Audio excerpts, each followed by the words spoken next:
Welcome back to episode 5 of Macolites Shards of Amber. Thanks for joining us, guys. We were going to have our third special guest tonight. Unfortunately, Lydia got sick, so we are going to play with 3 people tonight. So we'll see how that pans out for the party. Before we get started, let's do a quick recap of what's going on. So last game, things were heating up. Zombies were confirmed everywhere, and people were freaking out. City Watch is trying to one-up each other to try to get a handle on who's going to get promoted. Yip Yap and Zarek are still missing, presumably kidnapped by the Zentarum, based on the symbol that they found at the back of Delthrin Everet's house. The party hunted and killed Delthrin Everet's undead shark in the port, making Avion's friend Sensu a lot of money in the process. But then upon returning to the Tankard of Eels, on the way back, Osil was contacted by Delthrin to meet because he wants to clear his name and he wants the party's help. And unfortunately, Ozak has left the party, having been asked to raise one of the parentless children that they saved from the side of the Amber. So he has chosen to go and do that. So with that, let's get started.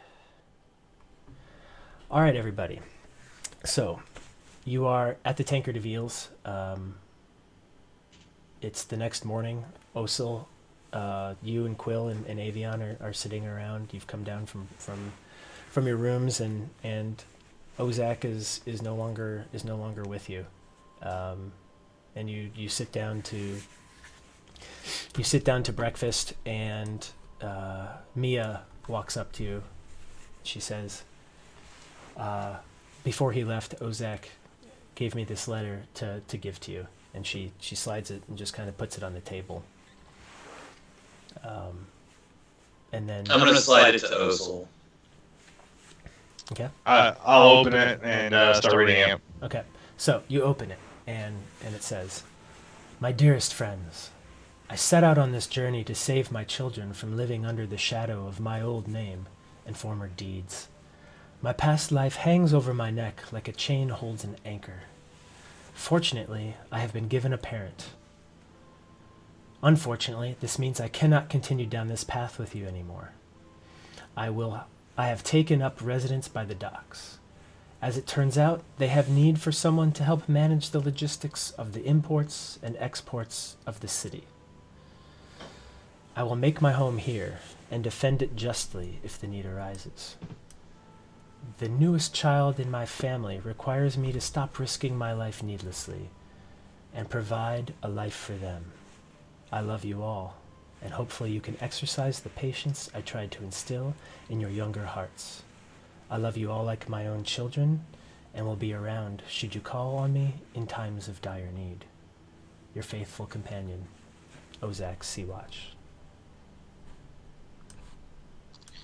I look at it and I kind of pass it back over to Quill for him to read it. I'm just going to grab it, read it, and I'm going to tuck it into a pouch that I have inside my cloak and just kind of go to nervously eating, and that's how I drown my sorrows. Osil is kind of sitting there, just kind of like stroking his chin, trying to kind of take it all in, and says, well, in Ozak's best memory and best energies that he would provide to us, we should carry on. And what does our friends here think we should go forth and do? Well, you did meet with Delthrin, and I'm assuming that, was there a time we were supposed to meet, or was it kind of at our leisure? It was mostly at our leisure. I got the sense that he did not want us to take too long. However, I believe that he would appreciate us making the most informed and wise decision that we can. So perhaps we should not take too long of time, but at the same time, we should not rush into it if we believe this to be a trap. Are we seriously gonna hear this guy out, though? I mean, he's a necromancer. He zombified a shark. And according to everyone in this city, he's got a pretty nice bounty on his head. Shouldn't we just turn him in? Well, I've got... Alright, so if he's right and he was trying to protect the city, then we should hear him out.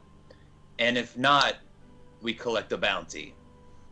If he's got a bounty on his head, and he tries to, I don't know, turn on us, we collect a bounty.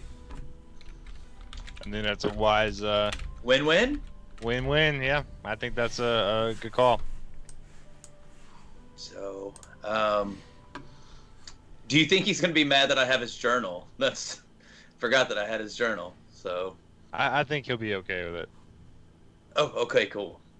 And did he look super old, feeble, or formidable? And He looked as normal as you and I. damn it. Wish he would have been a little more feeble. Alright. So I'm just going to go along and eat my food, and... how long do you think it's going to take for them to bring the shark mount here? When you last spoke to Sensu, it's probably going to take a couple of days to fully get it like taxidermied effectively. So yeah, it's going to be a couple more days. Okay. Side note, thank you, Chancellor, for the divine reroll. So you guys are up to 2 now. Yay! Yeah.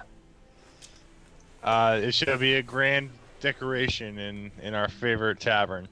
Should we tell me about it now or wait for it to arrive? I think we should wait for it to arrive, but that's just me. All right. Okay. So what's the plan? Are you guys gonna hang out here for a little bit and see what's going on, or are you gonna try to go out and track down Delthrin? I think we're gonna try and track down Delthrin. Okay. Yeah. So, as you're kind of getting ready to go and like make your way out, just before you go, Mia kind of comes back up to you and she says, "I'm terribly sorry about your friend Ozak, but I think he's doing something good, so I don't feel all that bad."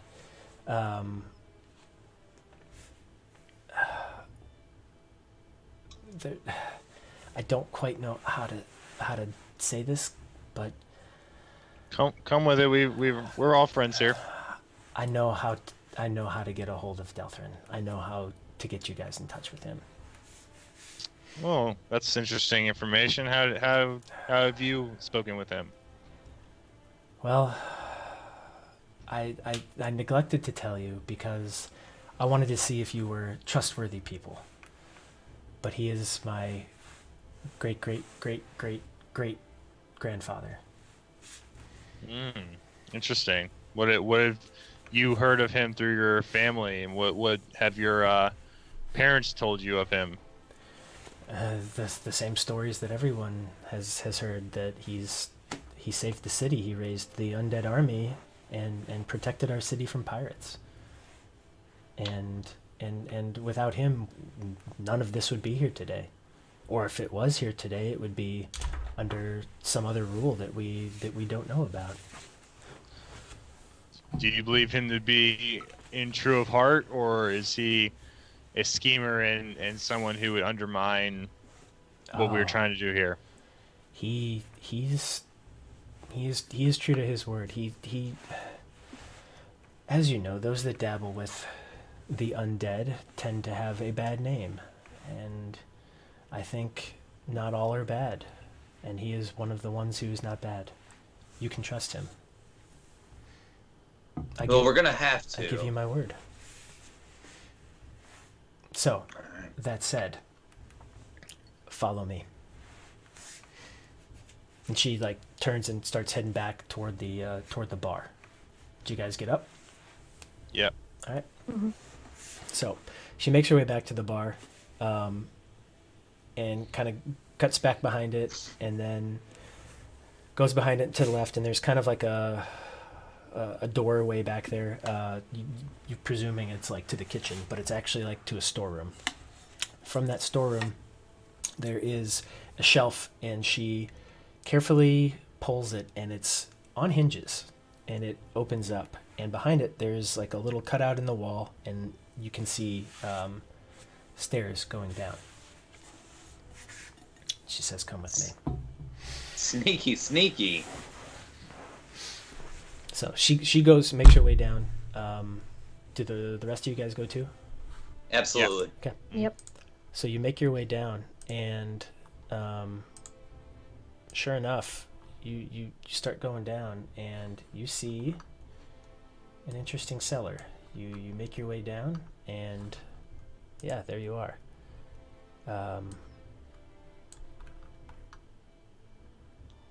Kind of cut through that storeroom. There's some stuff down there. You cut down the stairs, and then you appear in this other storeroom. You're kind of like, this is strange. I wonder what's going on with this. And she keeps walking, and she keeps walking, and she's got a purpose. It's not like she's just kind of like, hey guys, check out how cool my basement is. She moves her way through, and sure enough, she takes you through a passage. She says, "Trust me, this is going to be a little strange." And she's like, "Just you aren't going to like this probably, but it's going to be the fastest way to get to him." Well, you haven't led us astray yet, so we'll follow you to wherever you lead us. She takes a deep breath, and you see on the wall, it looks like a blank wall, except for there's like a slight, in the shape of a doorway, there's like a slight shimmer, as if it's something in front of it, but kind of like almost like it's when you see like the Predator and you can see like him shimmer. It's kind of like that sort of thing. Cool. And you see her walk straight into it and disappear. I'm just gonna turn around and walk backwards, smiling at Osil. Thumbs up. So Quill, just like Homer Simpson into the grass, just backs straight up into the hedgerow, back straight into it. So yeah, you go into it. Avian, Osil, you guys head into? Yes. Okay. You all three are in there, and you come out the other side, and it's a very, very strange place. Everything is like a strange monotone, a series of monotone colors. Everything's almost shades of gray. There's very little color. It's very cold, and it's not the cellar anymore.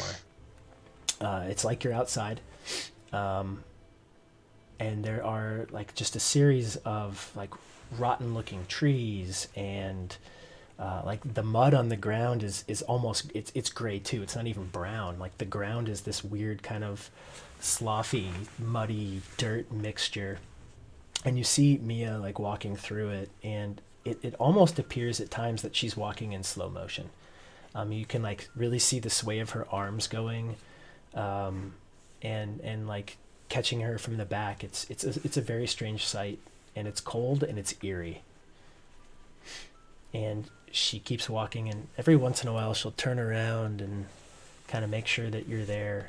And you maybe walk for about 30 seconds, and she walks up to this almost like it's like a little pile of rocks. They call them cairns for those of you that hike out. They're like little monuments that people stack rocks up on, and people use them as landmarks. And she walks over to it, and again, like, walks suddenly and disappears again. Do you guys want to follow her? Yes. Yep, we've come this far. Yep. So you go ahead and you go in, and yeah, you walk in, and sure enough, you all pass through, and you're back to what appears to be a portal. And it looks a lot like that. So you come through the backside of a portal. And I'll pull this up here for our viewers at home. So you've come out Now, through are this we portal. indoors in this portal, Yeah. or is it? You feel like Okay. you're back in the real world. You definitely get that sort of impression that you've gone there and you've gone through something. You're not quite sure. And as you come out the other side, she's standing there. I'll grab your stuff here in a second. You come out the other side and she's standing there and she says, "I know that was strange. However, Delthrin has, in his desire to stay hidden for so long, come up with different ways of navigating the city. He's created portals in and out of the Shadowfell, and he uses that as a way to move around the city and stay hidden, and that's why no one's really seen him for 20 or 30 years. As Ozak would say, there's a little bit more to me than meets the eye. Like I said, I wanted to know if I could trust you, and after you returned with those children, that was my first true sign. And after seeing Ozak choose to leave this life of adventure that so many of you love to raise that child, I knew that you could be trusted. So I spoke with Delthrin, I told him of you, and I believe he reached out to you, Osil, and he contacted you and he spoke with you. He did. And he too got the same impression that you are a good group and that you can help. Well, we'll certainly do our best. So, you are here. If you would like to continue in, Delthrin will meet you on the other side. I, on the other hand, must get back. And she turns and vanishes through the portal again and back to the Tankard of Eels through the portal. Well, this is not how I envisioned our day going, for sure. But it's kind of exciting. That's one way to put it. I've never experienced that before. Avion, have you experienced that before? I've experienced a lot of weird things in my life that I rather would not go into right now, but I just have one thing on my mind. What would that be? Mia said that Delthrin is a man of his word. I've given my word to plenty of people and turned my back on them. I don't know how much we can trust. Like I said, it's the, well, we're here, and either way, I think we could benefit from talking to Delthrin. I'm not telling you to put your faith in us because we just met yesterday, but I promise you I would not put myself in a ill situation if I didn't think that we could come out on top. All right. Let's just hope it's not my funeral. Well, if it's your funeral, it's our funeral too, and I don't want to see the people I want to see just yet. My job is not done here. So let's go and chat with him and make sure we get out of this alive. Okay. So you continue through, and it's just a small doorway. It's nothing fancy, and you make your way over and into what appears to be a more circular room. It's got a ton of books and like strange magical cauldrons and like arcane light showing up, and it's just this really strange, very, very strange situation. It's what you would appear or think that a wizard's house would be like. It's just books and potions and like scrolls and just all sorts of like jars of like, you see like undead hands, and then you see like human hands, and you see like what you can only imagine would be like dwarves and all these other races of body parts just all over, and kind of like you saw in his old house, Quill, the drawings, there are other drawings of stuff. So it's just like these designs of like undead amalgamations just everywhere. And Delthrin waits for you all to come in and look around for a little bit and kind of get a lay of the land. And says, I cannot thank you enough for coming. I wasn't sure if I wanted Mia to be as forthcoming as she could be, but I also wanted to know if we could trust you. Just as I'm sure you're not sure if you can trust me. That's right. Has crossed our minds, and looking around the room, like, Quill's obviously queasy. I mean, he's seeing all the undead hands and, you know, a lot of unnatural things, so I'm kind of putting my back against the wall a little bit and just trying to remove myself from the sight of as much as I can. Sure. And he's aware, like he senses your discomfort, and he looks at you and he says, you are one of nature, are you not, Master Quill? I am. This must be upsetting to you. A little nauseated, and I just pull out some crackers out of my pocket and just start eating them, looking at them. I think I'll be all right. He says, if you consider the realm of the undead another realm of nature, then you should have nothing to worry about. However, I can see how it would be a little confusing and upsetting to begin with. It might take me a bit. It's understandable. Master Osel, Master Avion, welcome. Osel, it is good to see you again. And you as well. I'm glad we got to get the chance to speak once again. And Osel's pretty calm, calm and used to the surroundings of undead in the office too. Yeah. And he says, as much as I would like to continue to the small talk back and forth, I must get to the point. I believe that someone very powerful, obviously to take control of my shark, is raising the undead around the city in an attempt to defame my already not so great name, to make it worse, to make me the monster that those that believe I already am, to confirm that for them. But I want to stop that. Unfortunately, if I come out to the public now, it will only confirm in my mind that I am the one doing this, and I can't do that.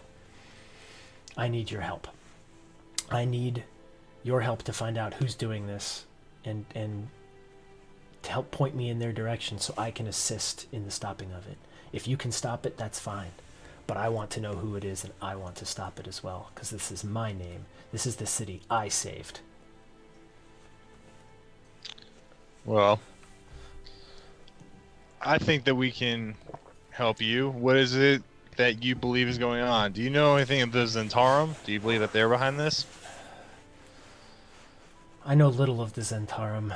They're new, so to speak. They're from further west. They're younger. We have groups similar to them of our own. They associations, guilds, and less legal entities, so to speak.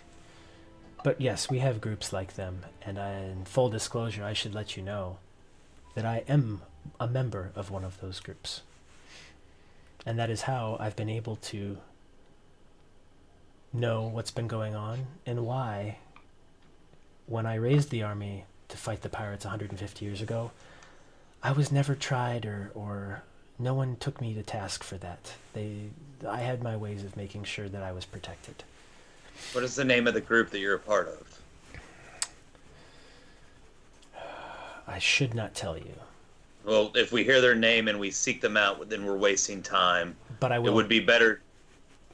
But I will tell you. The group is called the Scarlet End. I've been a member for many, many years. As you can tell, I appeared to be maybe only 65 or 70 years old, but in fact I am much, much, much older. So yes, through my Scarlet End contacts, I've heard of the Zentarum. I believe that... I don't think they're behind it. My people have told me of what they're trying to do here and the ways they're trying to work into the city and trying to get their talons sunk in, so to speak, but they don't know this city well enough yet to pull something like this off. This would be a great understanding of my background and the city's background for it'd be too complicated for someone that new to pick up.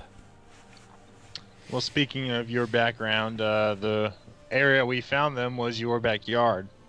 We had an incident, shall we say, back there, and a friend and then one of our fellow adventurers went into a portal, and we discovered a piece of jewelry that linked to the Zentarum underneath it.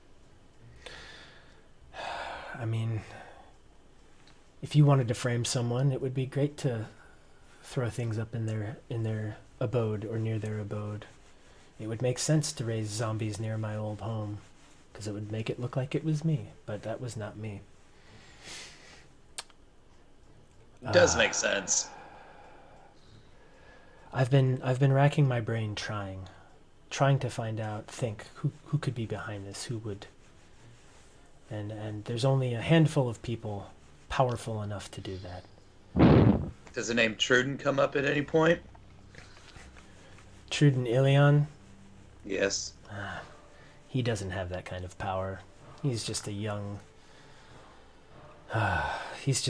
man trying to make his family's name better through fear and intimidation, and I've heard other means. I hear he has been seeking something that you may have already found.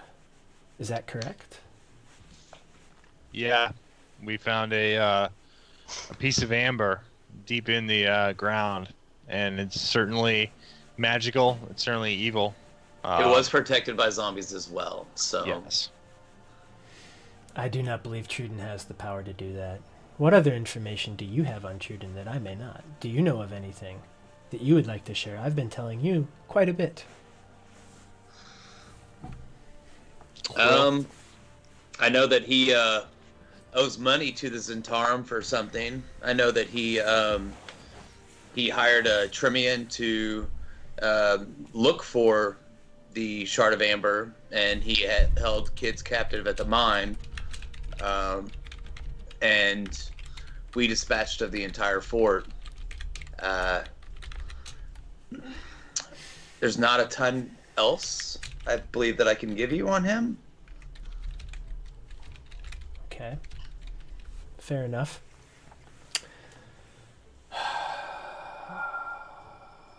In full disclosure, you should know, I too have found a piece of amber.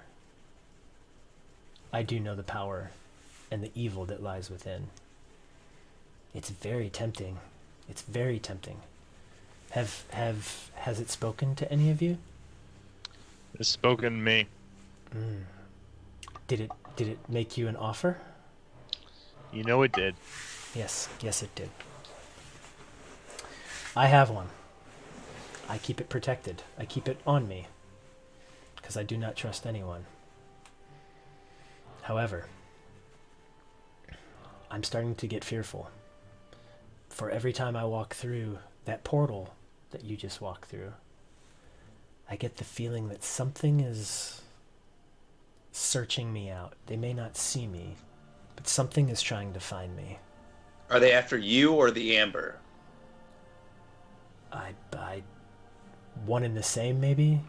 I can't tell, but it's a feeling. You know the feeling you get when you think that someone's watching you? Yes. Yes. It's that kind of feeling. So, we should have retrieved the amber and maybe possibly not buried it deeper? I think it's very risky for you to have left it there. And when you have time, I would go back and try to get it so that no one else can have it, because it is powerful. Do you know what they do?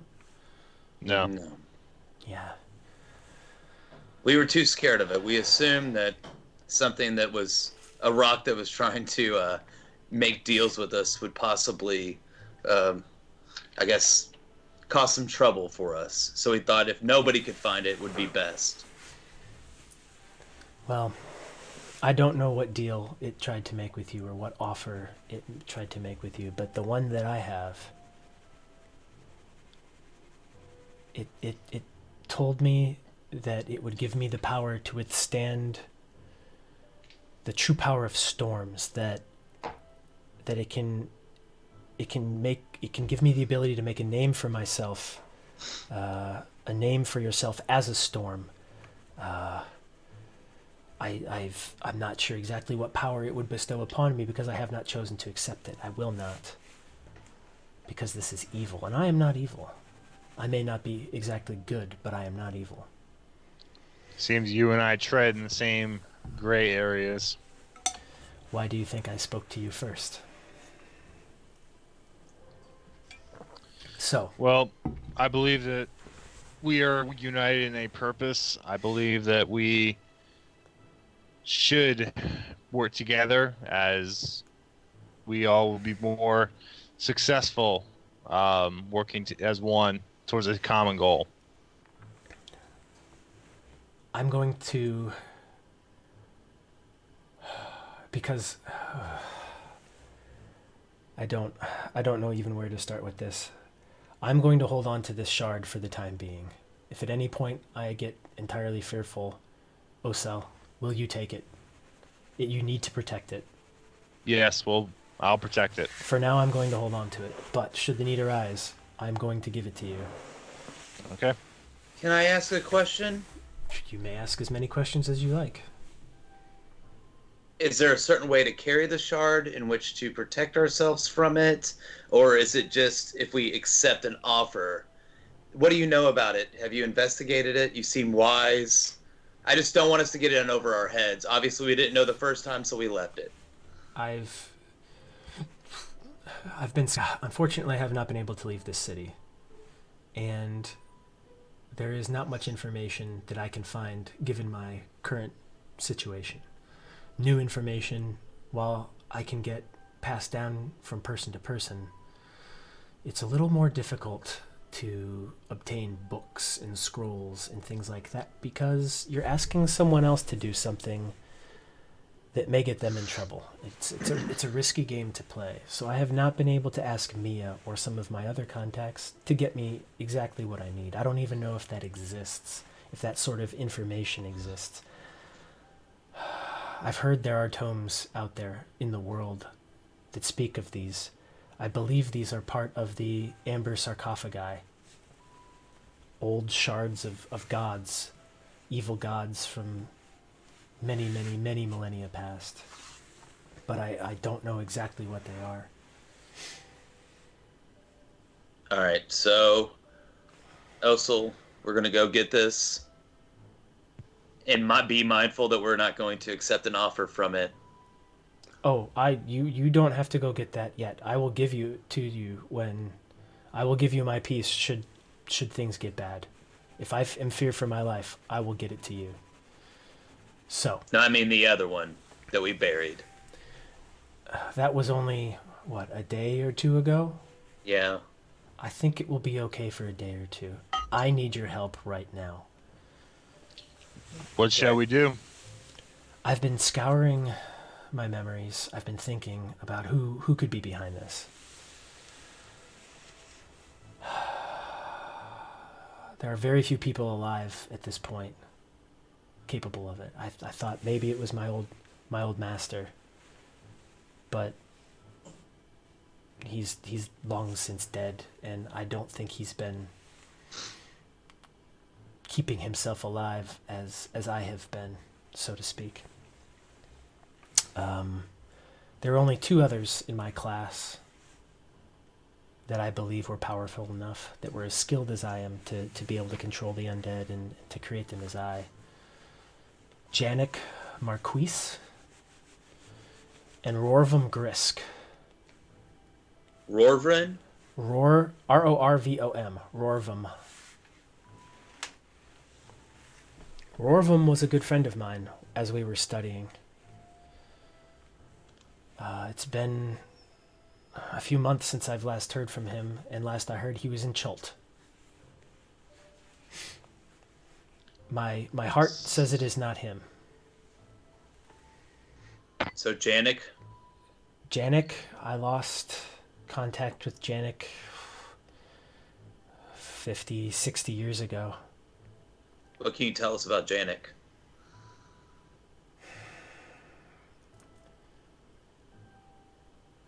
Janik was very intelligent. Dangerously intelligent. Does that make sense? Mm-hmm. Wizard, necromancer, what are we dealing with? I believe he studied the same as I. He studied the arts of necromancy.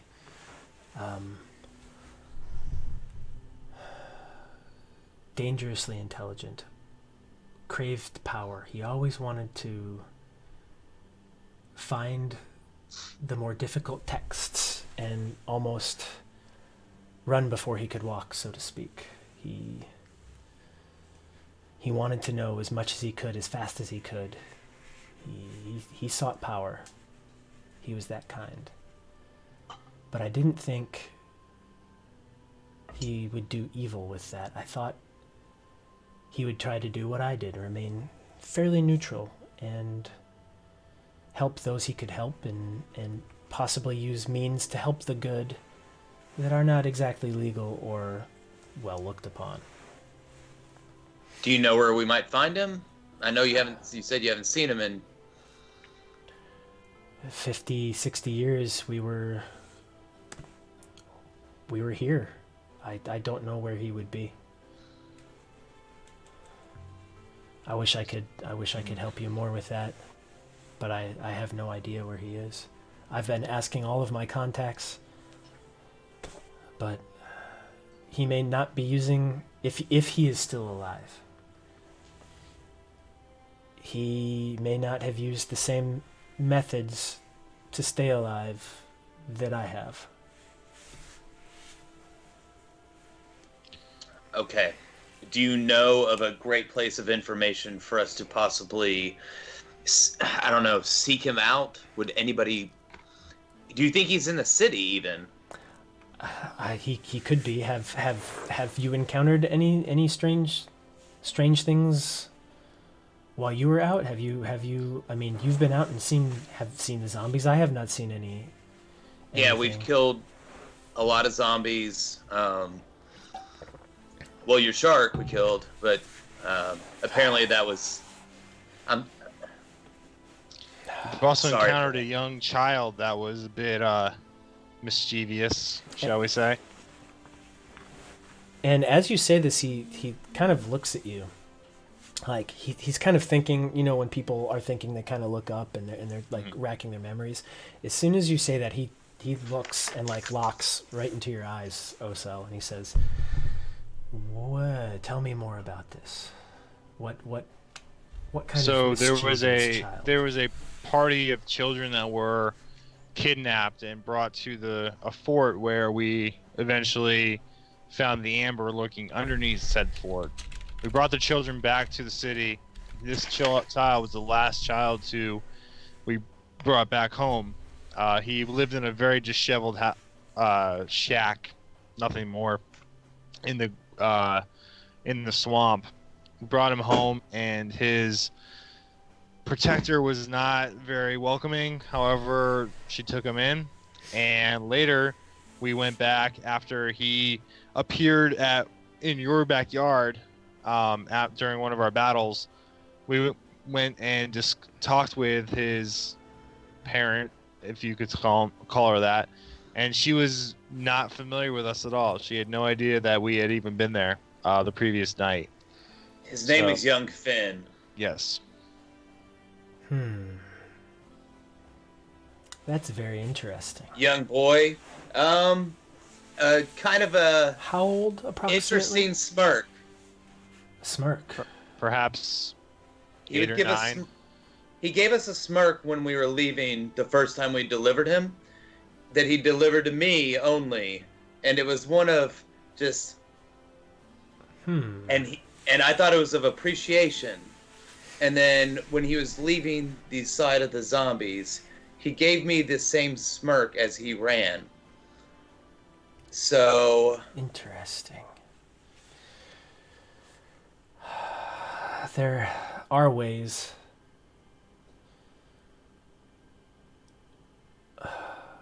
I think he may have dispelled or put a spell on the woman to make her recognize him. He if this young Fen is Janik, it would not be very difficult for him to charm her, to make her believe that she is his mother. That would be quite easy. What is more worrisome is that if that is him, and he isn't that child, he's been using a very, very dark way to maintain his life. A very scary way. I would start with this young Fen. I will contact some of my associates with the Scarlet End and see what they know of this young boy. If they can track him down. Do you feel like you could describe him fairly well? Absolutely. Okay. Yeah. You don't need to do it like exactly what he's looking at right now, but okay. So, knowing what you know, and knowing what you know about me, is this something you would like to take on? Because if you are in any way afraid or hesitant, you are not the right people to help me. I'm nor afraid nor hesitant. I was actually called to this area for a purpose, and everything since I've arrived to this city has drawn me to this. So I will proceed in this. And I believe my man Osel seems he'll be coming. Avion, you just met us yesterday. Look, I'm just a dockhand that wanted my money back from a shark's stomach. And now all of a sudden I'm through portals, I'm walking in slow motion, and I'm talking to a guy who should have been dead about 100 years ago. And in my opinion, should be dead right now for everything that he's done. So very exciting day for you. And you just want me to go on this masterful crusade to save the world from not one, not two, but possibly a whole freaking guild of necromancers? Oh, Do you have no, anything no, else no. better to do? Do not confuse the Scarlet End with a guild of necromancers. The Scarlet End is not a guild of necromancers. We are how to put it?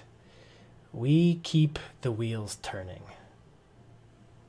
Let if that makes sense. That's the best way I can describe what we do. We keep the wheels of this city, this region.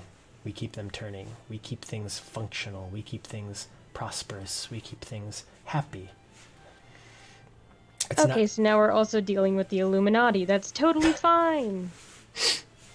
That's exactly what I signed up for. I didn't come all the way to this city to save the world.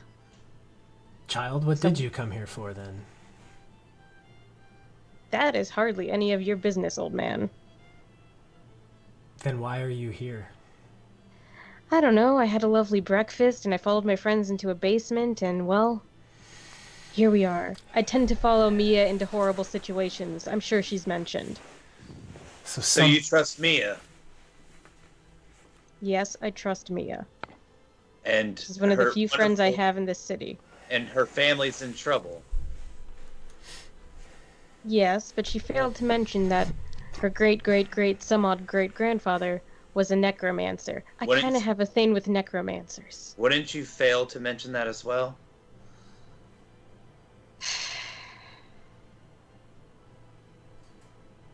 I'll do this for Mia, but if anything, happens to her, you're in trouble, old man. It'll come right back to you. Fair enough. I want nothing to happen to me as well. She's the only family that still speaks to me. Most have forgotten that they're even related to me.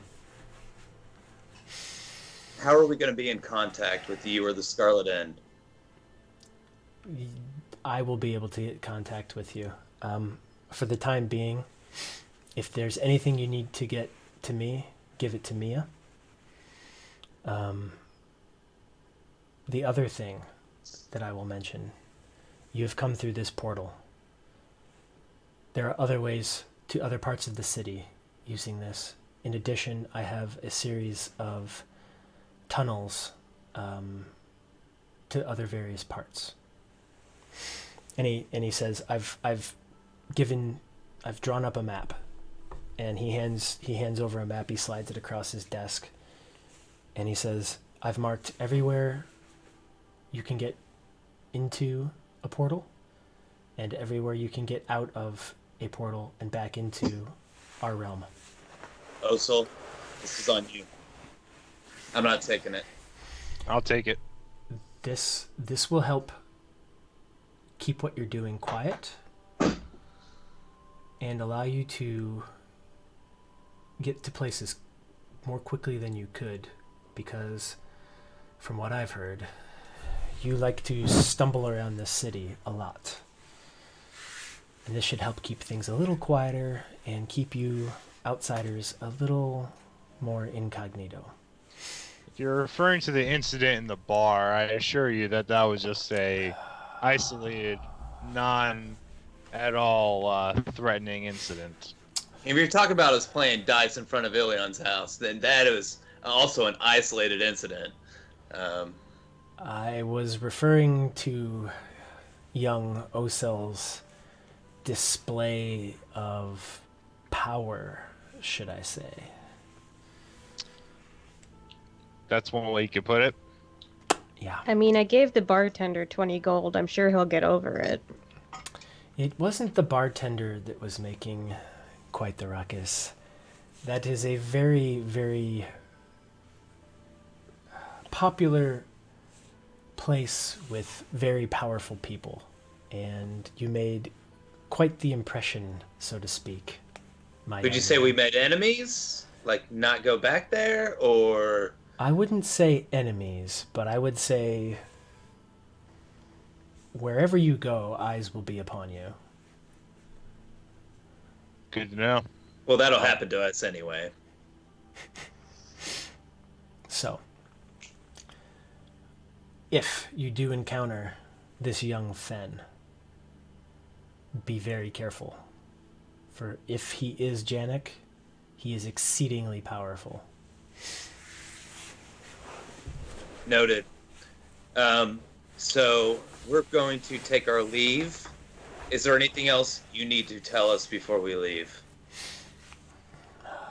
I don't believe so. I cannot thank you enough for this. This is... I'm just going to open my cloak. Mm-hmm. I'm going to hand him his journal, and I've wrapped a leather strap with a shark tooth on the top, and say, he fought well. Oh, my old journal. And he kind of like gets that faraway look as he's remembering, like he's going through old memories, and he says, "This is these are my young days when I had grand ideas of what could be created." Where did you find this? Upstairs in the attic, perhaps? I may have broken into your abode. Yeah, I'm aware. I do visit that old place from time to time. He goes, there is a tunnel out of the bottom of that as well. It's on the map. So, Nice. Go, be careful, contact Mia. She can get a hold of me immediately. And if things get really bad, use the way back here, because for here you will be safe. Is there a way to close this off? Okay. Not for you. I can, You can. Okay. should I need to. But in order to reach many of the places, this has to stay open. Because being trapped in the Shadowfell is not entirely a place you'd want to be trapped. I don't know how familiar you are, Master Quill, probably not at all with the Shadowfell. No. But it is not well, your kind of place. it's not. I know the Fae, I do not know the Shadow. So, go. Anything you find, please report to Mia. We may meet again soon. Hopefully you are able to come up with interesting information, and she will help get people to you to help you should you need it. Thank you for the meeting. And he turns and he goes back to his desk and he sits down and he starts looking over a series of books and scrolls and yeah. I'm just going straight towards the portal. Okay. I want to get out of there. Sure. Just So yeah, boom. You all pop back through the portal, and you come back into the Shadowfell, and it's that same dark, creepy, just cold, eerie place, and you feel a little less alive while you're there. I'm just gonna bend down and I'm gonna touch the earth and just see what I feel about the place. If there's anything watching us, if there's anything close around. Just I've never been here and it intrigues me. So yeah, you bend down and you grab a handful of soil to pick up, and it's almost repulsive to you. It's just the world you're from and the world you live in is alive and more or less for you happy. The nature that you're used to is good and happy, and occasionally you find places that have been desecrated or like the Hermit's Wood where there's that strange feeling. You tend to feel goodness out of nature. This doesn't necessarily feel evil or bad. It like just dry dead carbon. it just doesn't feel. It almost feels the opposite of that, or incongruent with that. It's not the same. It's in a different place. It doesn't feel like the dirt back home. It feels just different. It's colder and danker, and it's not dead. It just isn't alive. It's the best way to describe it. Okay. But you don't get the sense that anything's really watching you. You're not sure. It doesn't feel much different than if you were walking through the woods anywhere else in terms of an ominous presence or anything like that. I quickly just toss the dirt down and kind of brush as much as I can off on, and just continue to walk forward, looking at Osil kind of let's go. So, also you've got the map, and it's labeled how to get to the various places, and you come back to effectively where you came out at the Tankard of Eels cellar, and there's another cairn of rocks, and it basically you can kind of see that outline of a shimmer of a door,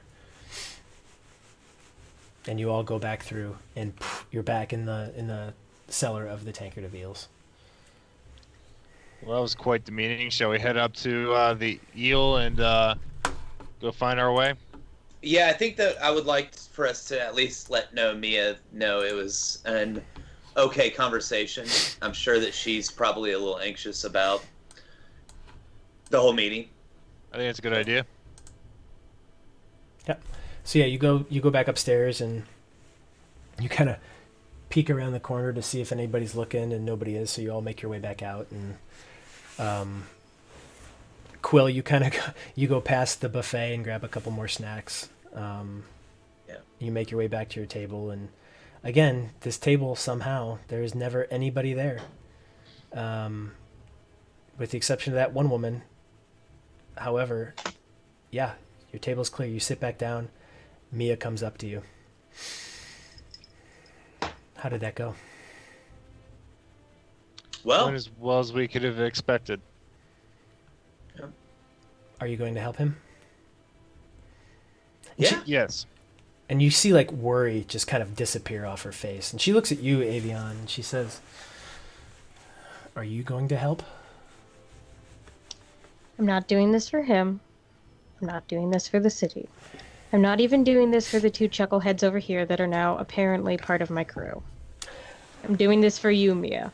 So never ask anything of me again. I mean, I don't ask much of you, Avion. I don't know if I haven't even asked this of you. So I don't want you to be doing this for me. I want you to be doing this because it's the right thing to do. And she's You've like known me for a few years now, Mia. When have I ever done the right thing?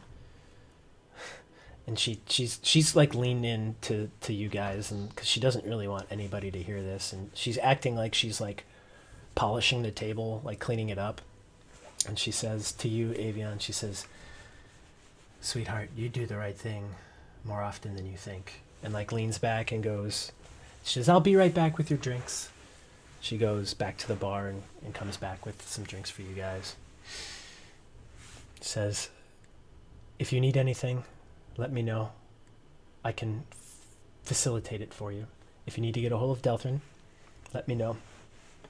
And I can get that to you because he may not be there. So, if you would like,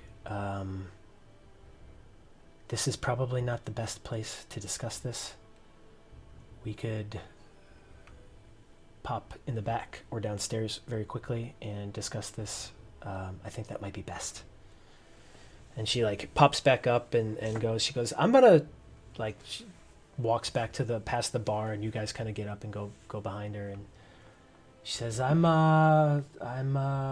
gotta show them the cured, this, Quill, he's always eating snacks. We've got some cured boar down there. I wanted to show him what our curing process looks like."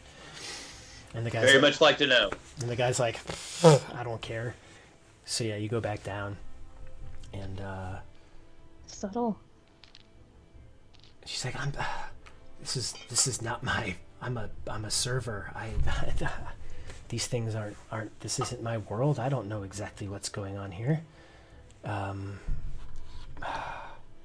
So, side note, I missed this a little bit ago. Coconut Monkey has pledged allegiance for 2 months in a row now, so that's another divine reroll. You're up to 3 right now, guys. Holy hell, nice. Actually, they're not divine rerolls. They're the divine advantage. Sorry.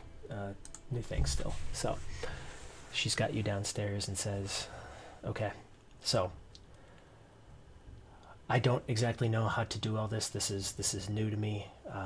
I don't like being a middleman. I like dealing in information. I don't like being the one that the information relies on. So, what do you need? Who do I need to get for you? What are you trying to find? What do you need? You need to tell me something so I can help you." And she's kind of jittery. She's looking a little uncomfortable. Like she's way outside of her realm of comfort. Remember when we delivered the children? Yes? So there's a young Finn that we took to a ramshackle on the north side of the city towards the naval wall. He seems to be part of this somehow, and we can get into that later, but he's a young boy, maybe 9 years old, hair combed this way, a very kind of devilish smirk. He wears a blue cloth V-neck with it's cut off here. He was barefoot. I don't know how else to describe him, but I don't know where else to go with that. He's one of our only leads. Did he have any adults with him? Any parents? An older woman in the ramshackle near the naval yard in the ramshackle that had a door with the hinge broken off, kind of. Okay. Catty corner. There was small putty marshy kind of area to the north of that. Fair enough. If you can, and she pulls out a map. She's like, if you can pinpoint where it's at, and which you can, I'll see if I can have someone go out there and find out what they can. But he seems to be on his own, correct? Yes. Okay. I'll have some of my other contacts, I should say Delthrin's contacts, look for orphans, kids on their own, because that might be something is strange with that. You don't see that every day, especially through here. We're a sophisticated city. We are the city of spices, after all. She's like trying to inject humor into it because she's just so uncomfortable. And she keeps going and she says, okay, is there anything else you need? Not information-wise, equipment, anything I can help you with that way? I think we're okay there. Okay. Do you Yes, I am. have night vision goggles? No. Then you cannot help me. Okay. Sorry. Those, I don't even know where I would find those. Well, I'm thinking that we're about to come across a very powerful being Okay. of sorts. Okay. And do you have anything that might be nullifying of his magic, his anything that might he wears a disguise. Obviously he can charm. He can change his appearance. Maybe something that can show what he is, or maybe protect us from being charmed. She says, I would think Delthrin would be the best contact for that. Let me send word to him and see if he can provide anything to you for that. I cannot, but he would be the best for that. He's the most powerful wizard I know.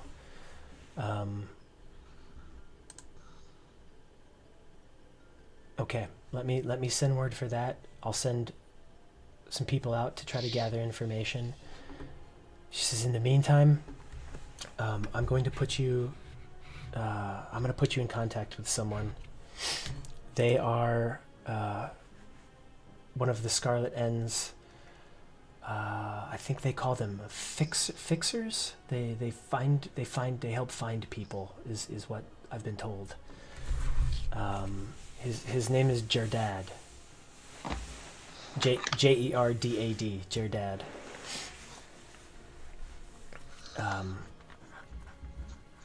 If you go out into the city for a little while and make your way back here around lunchtime, I'll make sure that you are able to meet.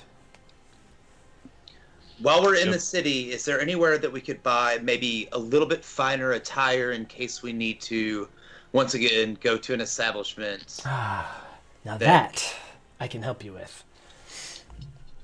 And she's got the map that she showed you previously of where the things are. She like marks a couple of spots and she's like, yeah, Davos can hook you up with the finest of attire. He would be my first go-to. If Davos is not possible, if he is closed for some strange reason, which he has never closed, you could use Churn. Churn would be... Churn? Yeah, Cherne.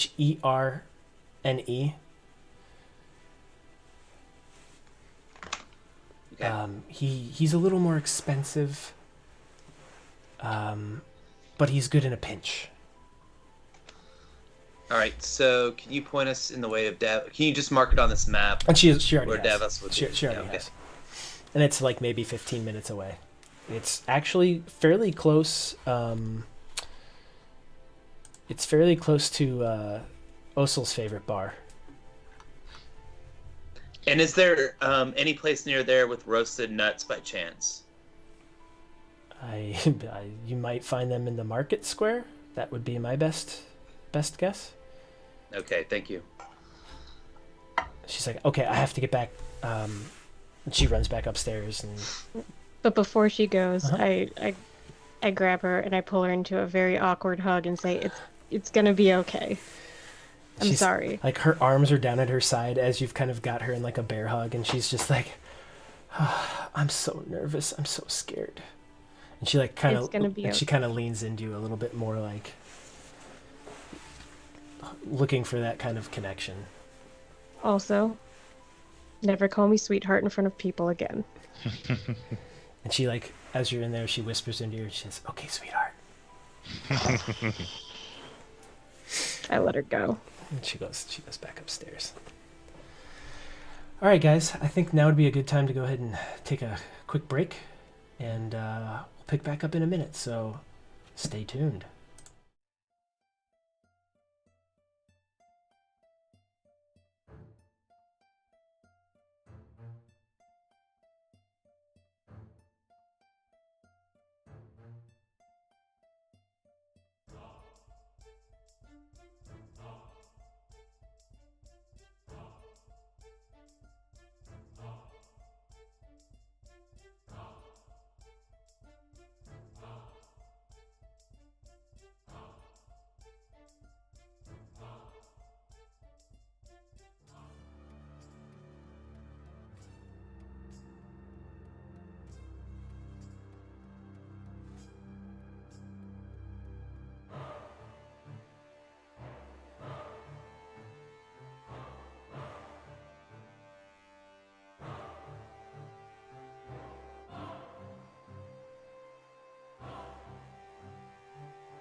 All right, welcome back. Here we go, picking up with the crew, having to go back out into the city for a little bit at Mia's wishes, and then to come back, and they're going to meet with your dad. She's going to set that up. So, proceed. Okay, so looking at Osel's map, I'm going to be like, Davos is over this way, not very far away, and he's near the, well, let's just say the bar that we had a misencounter. So, the Drunken Flagon. So we're going to go ahead and go see if Davos is in his shop. Okay. So yeah, you look at the map and you make your way over there. You're familiar with the area because you've been over there once for the Drowning Flagon, and it's like maybe 2 streets over from that. It's not far at all. So yeah, you go up, and at this point it's like probably like 10 or 11 in the morning, and it's a really nice day. It's spring has fully set in. Like the cold, like you guys when you first came about a week ago, like it was that like remnant of winter trying to hang on, and now it's like moved full on into spring. So especially for you, Quill, like the trees feel great, and like there's that smell in the air, that fresh smell. And even being in a city like this, and it's like marshes everywhere, it's still got that alive smell to it. You would imagine that Ozak would be smelling the salt water and kind of being happy about it. And you're going through, and you're still like you haven't been here in this city that long. And Avion, this isn't anything really to you as much because you've been here much longer. But for Osel and Quill, like they've never really seen a place like this before, and it's a beautiful city. So it's still like all of that painted. It's basically what's in my background here for the viewers. It's this beautifully painted plaster on the outside of the homes, and canals, and just people in much different dress. It's not more opulent. It's just more colorful. People here really seem to like their color. So you make your way over, and people are looking at you a little bit more as you walk through the streets. You're starting to get recognized more and more. Like that renown has kind of kicked in, where you see parents like walking with their kids kind of point at you from time to time, and they you can hear them like not whispering but like talking amongst themselves, and you surmise that they're saying, oh, those must be the people that saved all the kids. And you see other people pointing at you, and every once in a while you do get that strange feeling that you're being watched, and you remember Delthrin's words that people are going to be watching you, and you kind of get the idea that the Scarlet End probably has people taking a look to see what you're doing, keeping close eyes on you. So you get over, and you come up to Davos's shop, and as you approach it, like you look in, and it's just this beautiful set of windows around the front door, and it's just a single like wooden door, but around it are all windows. And the way that it's oriented, all the light coming in the morning comes in the window and just basically illuminates his shop. And in the windows are just fabrics and like dresses and clothes and cloaks, and like that sunlight hitting in just really makes the colors pop, and it makes all the clothing look just like that much more beautiful. So yeah, you approach, and like you can look in and see, and there's like maybe 2 or 3 people inside just kind of looking around. It's like 2 women and like 1 man, and the man is with one of the women, like they're probably a couple. And then there's one woman on her own, and she's just kind of going through stuff. And you go through the front door, and you walk in, and like the man is to your left, the man and the woman are to your left, and the woman on her own is to your right. And then straight ahead is like a big, it's like a workbench. It's not quite like a desk or like a counter where you'd transact over it. It's more like a working desk that um, like a seamstress would work on. And you walk in and you see there's a middle-aged man, probably like 45, 46, like gray just starting to come into the hair, and he's got like a piece of rope around his neck, and it's not like fashionable rope, it's like twine almost. Mesh. Yeah, and he's bent over, and he's just like moving like things of fabric over, like big like rolls of fabric, and moving things around, and he's kind of got like a quill tucked into his ear, and he's just like trying to figure out what's where, and he like hears the door open, he looks up, and he says, hello, how may I help you today? Are you Mr. Davos? I am Davos. How may I help you? I'm just going to approach, and as possibly he recognizes, and I would just lean down and smell the fabric.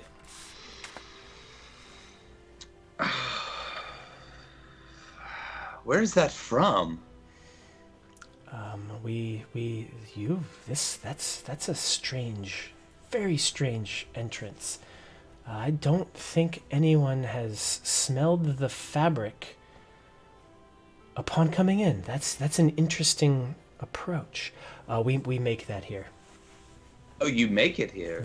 Where do you get the silks and the cottons? Well, some of them we import. Some of them are brought in. Some of them we make. This particular one is a silk blend. But yeah, that's made here. I've spun it myself. It's beautiful. And I'm just Mia from the Tankard of Eel sent us. And yes, Mia. I love Mia. Who doesn't love Mia, though? She has made me aware that my fashionable senses are lacking. And at that, he looks you up and down, and he's just kind of like, well, one has been in the wilderness for about 4 decades, so. And he leans in and he. You've washed recently, but I can still smell that on you. Do you like the essential oil? I made that. It's very unique. It's quite unique. Made from a Nazareth beetle. I don't know what that is, but I will take your word for it. Is there something I can help you with? Mia sent you, obviously, and he looks at you and he's like, for some new clothing. Absolutely. What? And so in here is Quill. Avion, you've come in too, correct? Mm-hmm. But Osel, did you come in or are you outside? I'm outside. Okay. So he looks at the two of you and says, yes, both of you probably could use some new clothing. Let me start. What is the event? Do you have a gala or a ball, perhaps? Are you meeting with a member of the royal family, or just a meeting with some local merchants? What's the situation? Avion, help. I don't know how to answer this. Just a general, everyday sort of affair. Nothing too fancy. Just for, maybe going to some of the finer establishments in town and not looking so a fright to the locals. Yes, I get the daily wear. I can help you with the daily wear. Not a problem. And, he looks you, up and down, and, he checks you out, and he immediately sizes you up, and he says, boom, I've got just the thing for you, and I've got just the thing for you. And he goes back and I like pockets. You get the idea. He was just okay, I'm getting your dimensions, and I'm gonna get this squared away. So he goes back, you can see what he's doing. He goes back to the side, and you can see him clearly. And he's going through some racks of stuff, and it's not everything's made to order. He's got some stuff hanging that you can do. And he pulls out for you, Avion, this really, really beautiful colored blue. It's this deep. It almost appears purple. It's so deep of a blue that it almost appears purple, and it's like this kind of like a cloak, and then like a white shirt underneath it, and then some like leather breeches with really high boots that come up over the knee. Yeah. Yeah.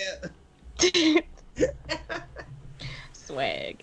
Swag, And he baby. says, I think this would be a good outfit for you. And he says, would that be satisfactory? It depends on the price. You said Mia sent you. How does... Oh, and you see him like going over the calculations in his head, like what would make the most sense for me. He says, how does 20 gold sound? That sounds doable. Says, very well. Then he looks at you, Quill, and he says, all right. He goes, you need not turn, I know your size. And he comes back, and he comes back to you, and it's this beautiful green, this dark forest green, and it's wool. And it's a cloak too, but it's not as long as Avion's. It's maybe like right just above your small of the back. It's like right at the small of the back, with a big collar that kind of pops up.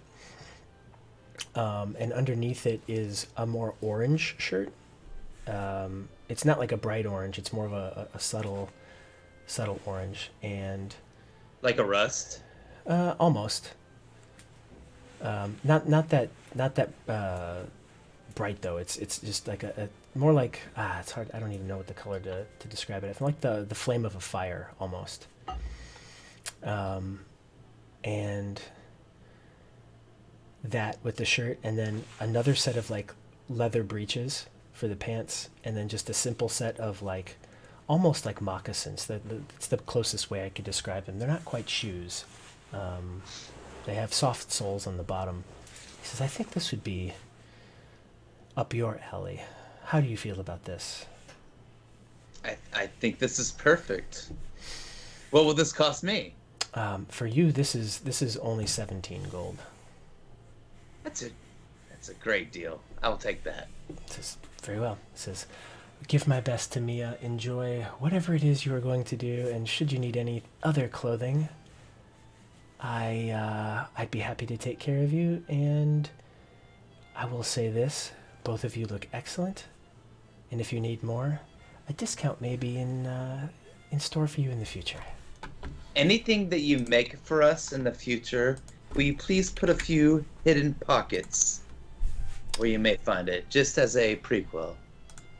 Yeah, we can work that out. Should you want anything else, I can make something with pockets. Not a problem. We will see each other very soon. And if anyone asks where we got these ravishing clothes, we will definitely point them in your direction. Excellent. That is always something I like.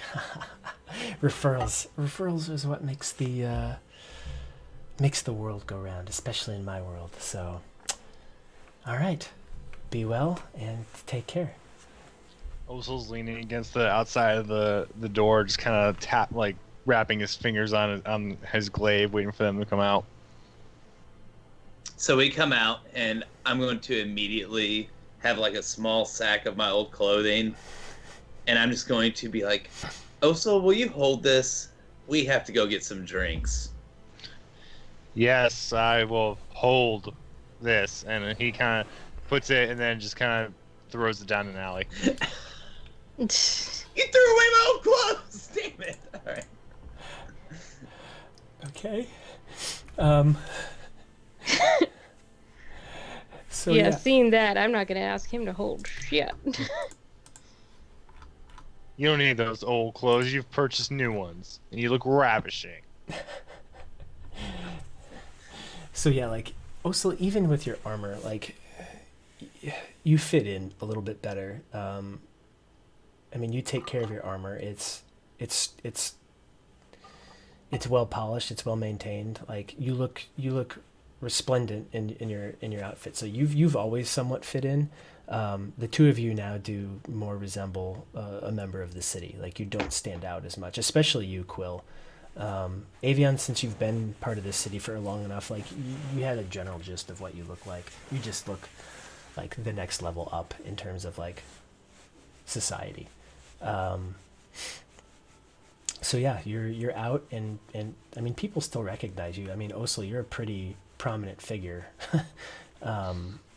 It's not hard to miss. It's very difficult to miss you. So you all head back out, and yeah, where would you like to go now? So I think we're going to go to the Drowning Flagger, right? And maybe do a little role playing in there. Okay. See what we can find out. Okay, so it's only a couple streets over. You make your way back over to the Drowning Flagon, and it's probably at this point like 11 o'clock in the morning, and you go up and there's a gentleman standing outside the front door, and he's a large man, human, like late 20s, 6'4", like 235. He's all muscle, and he's standing there, and he's got a spear and just like a basic leather armor just over the chest, and then kind of like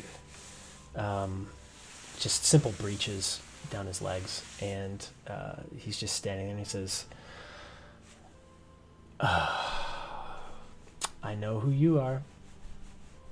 I'm not supposed to let you in. But what if you just did? Then I would probably lose my job. Okay. I mean, So, as far as I know, I've done nothing wrong.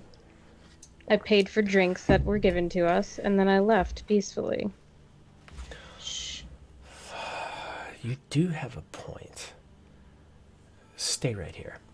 And he like goes back and opens the door, like looks out at you, looks back in, like says something to somebody just inside the door. You can't quite make out who it is or what's there.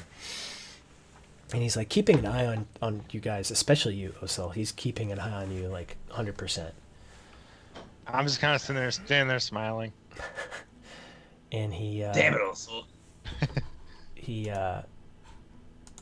kicks back and you hear him like acknowledge something with like a nod of the head, and he turns back and he says, I've been advised that all of you can actually come in. However, you, and he's looking right at you, Osel, he says, you cannot do what you did last time, or there will be a price to pay. Well, I hope I won't have to convince anybody of our worthiness inside this establishment again. And I'm just tapping Osel and be like, shh, sure. We're getting it in, man. So he opens the door. You walk in, and it's again like even at 11 o'clock in the morning, this place is really nice. There's a good size. There's maybe like 20, 25 people in this place, which for like 11 o'clock on like a Wednesday is pretty impressive. And while it's not like, they've got kind of like that Cirque du Soleil thing going on still, but it's not like it was when you came in last time. It's maybe like one or two performers instead of like six or eight.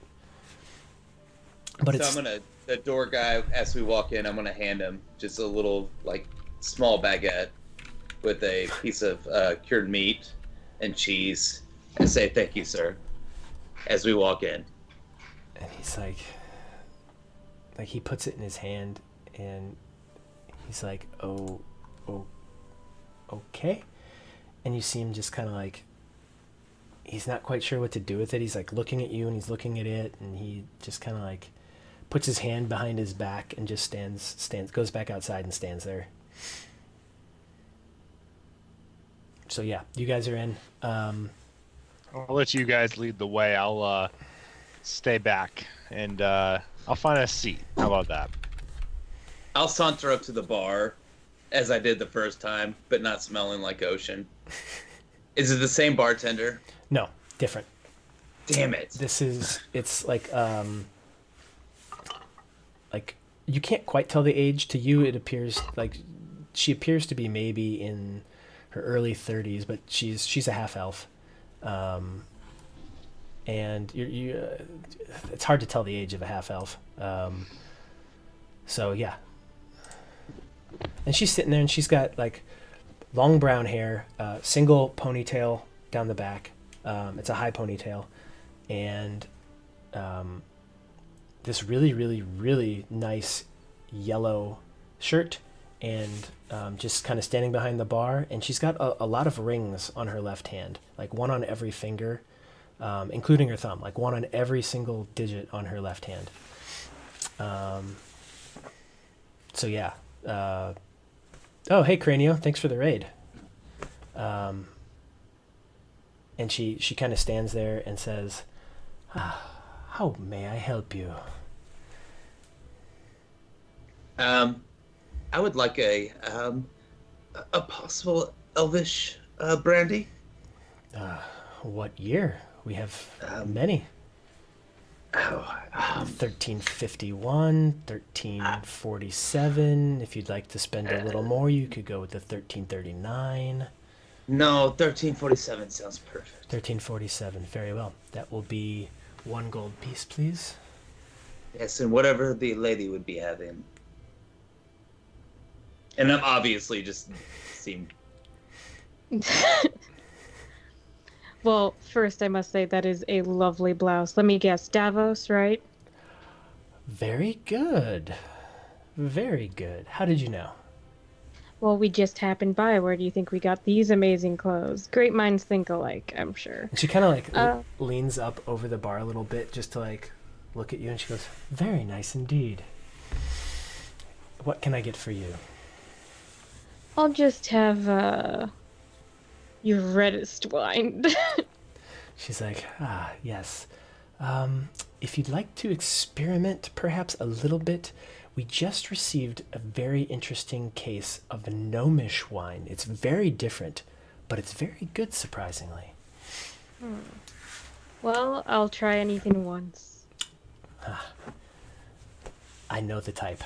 And she like, I'll be right back. She goes back for a minute, and she comes back with a brandy snifter for you, and this time it actually is in a wood thing on its side with a little candle underneath it, and it's getting warm. She sets that down in front of you, and she brings back this glass of wine for you, Avion, and it's not like a normal wine glass shape. It's really strange. It's like the old champagne glasses that were really round and really thin. But it's almost flat. It's like almost like a circle about that big around, and a lip on it about that, and just like basically flat, with a stem coming out the bottom. And it's actually 2 stems that come around, and it's one that you could like fit your hand in just perfectly and carry around. It's a really interesting glass. Perfect. She Thank says, you so much. this should help the open things up for the wine, make it a little bit more enjoyable for you. Thank you. She takes the money, and she says, enjoy it, and she like goes to the next patron and like walks out to a table out there. So they totally, absolutely ignored Osel Yeah. in his drink order. Yep. Which is Yeah. awesome. Yep. So, me not even paying attention to that, I'm going to lean in and, like, Avion, I'm invading your space. I'm just going to smell your wine a little bit.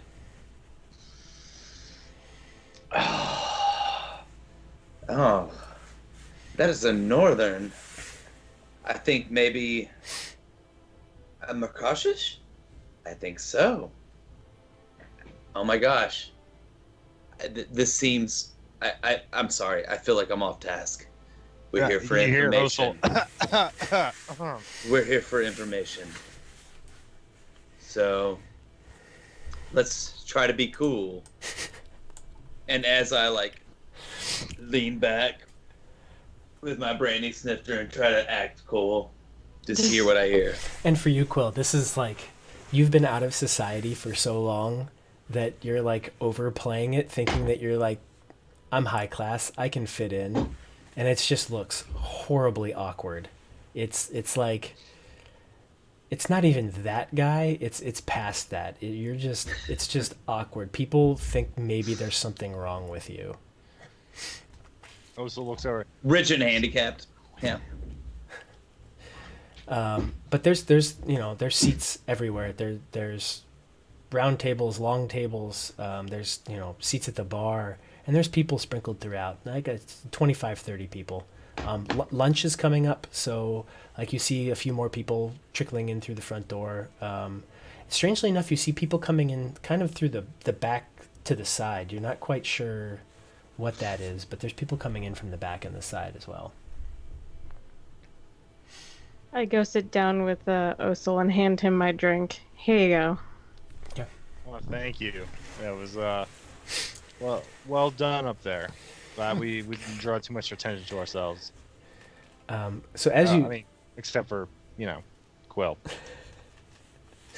So as you walk back, like all of you can tell, like you don't even need to roll for it. You see people like kind of looking at you, and then they go back to their conversation and they kind of like chat a little bit, and you go and sit down, and the entire time you're sitting, you see eyes pop to you and like dart to you, look at you for a second, and then go back to their conversation. And yeah, people know who you are, especially you, Osel. Like you almost get the impression that they're wondering if you're going to do it again. I kind of just I put my hands. Let's get the information we need and let's get going. Come on. Yep. I'm not positive anybody's talking tonight. I think that we made our grandstand last time, and it's the same grandstand now. Well, we're here. Why don't you guys go see if someone will talk before we move on. We didn't come up here for nothing. Do I notice anyone familiar at the bar? No, this is a little bit above the class of people you're used to hanging out with. Like you might roll me a perception check. Alrighty. First roll of the game. I hope it goes well. Probably won't. Nope. Yeah, you don't recognize anybody here tonight.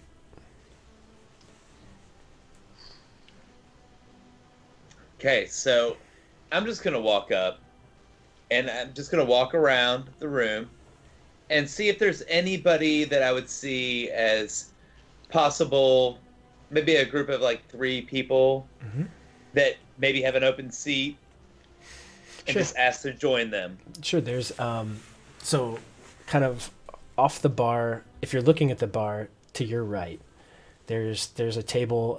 It's got 5 people at it, 3 women, 2 men.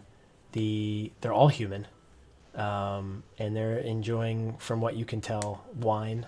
All of them are drinking wine, and they're pretty well dressed. It's like the next step up from what Avion is wearing. They you get the idea that they're a little bit more of like a socialite, maybe. And they see you come up, and they all stop their conversation, and they all turn and kind of look at you.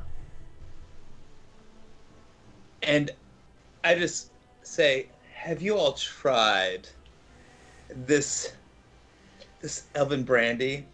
It seems delightful. Would any of you care to give a sip? And you see like one of the men. He's got blonde hair, fairly short, and he's kind of got like really flowy clothing on. Like it's a shirt, but it's got like the big poofs down at like the forearms, and then like the big ruffles at the cuffs, and that's like underneath of a crushed like purple velvet like coat. And he kind of turns and he says, "Is that the 14 or is that the 1339?" I believe so, or the 37, which honestly I think the 37 might be. And he just reaches up and he grabs your glass and he. No, that is the 41. And he gives it back to you and goes, "I have no need of the 41. That swill is not what I drink." They have misrepresented themselves. This is insane. I don't even know what to do. He's kind of just looking at you. He's like, you could potentially go ask for the correct drink. Sounds reasonable. I actually will do that. And they're all just kind of like they don't know what, they literally don't know what to do. They're like, and then they go like turn and they go back to their conversation. So I walk up to the bar and fake like I'm having a conversation, Mm-hmm. so that if they look, they see me, and be like, "That's right, that's right." You're talking And I to just walk back to the table, and I'm like, "Obviously, I should not be doing any of this." All right, let me try something. I go back up to the barkeep. Mhm.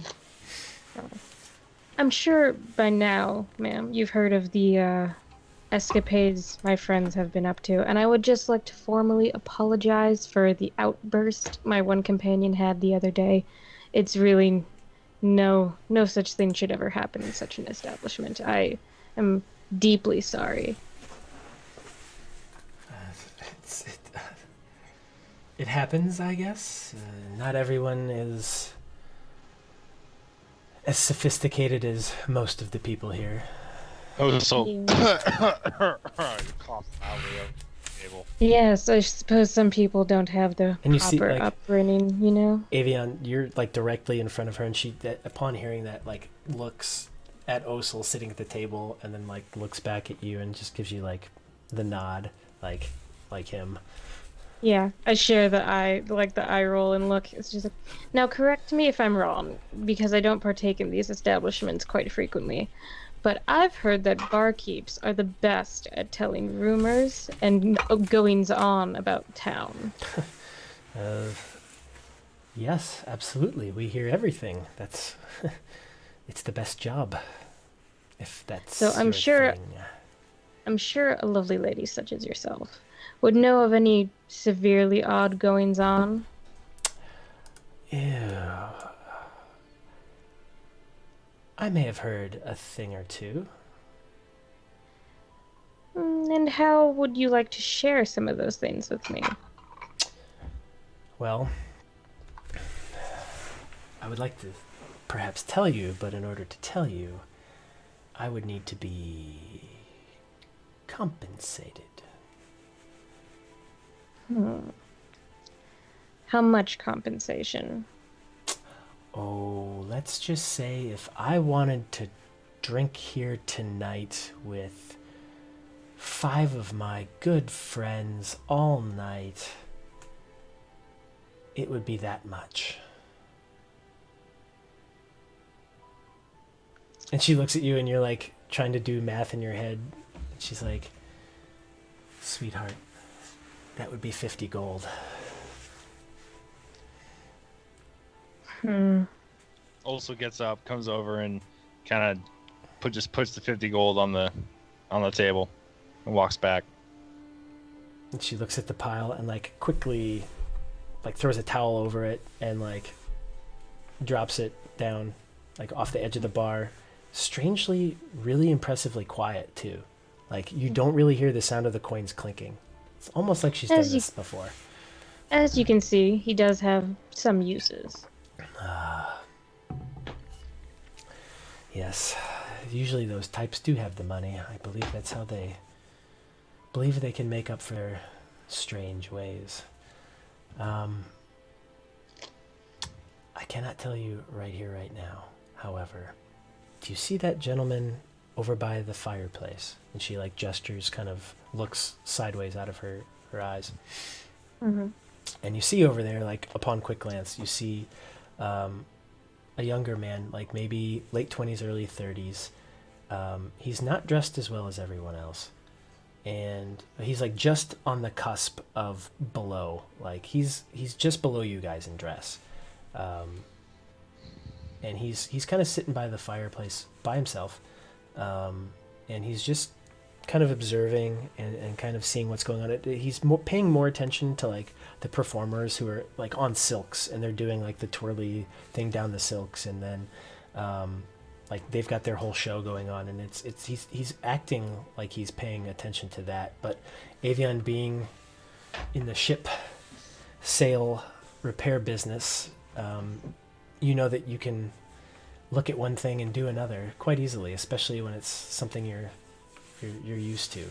So you see him every once in a while like paying attention to that, and then quickly like getting a lay of the land. And she motions over to him.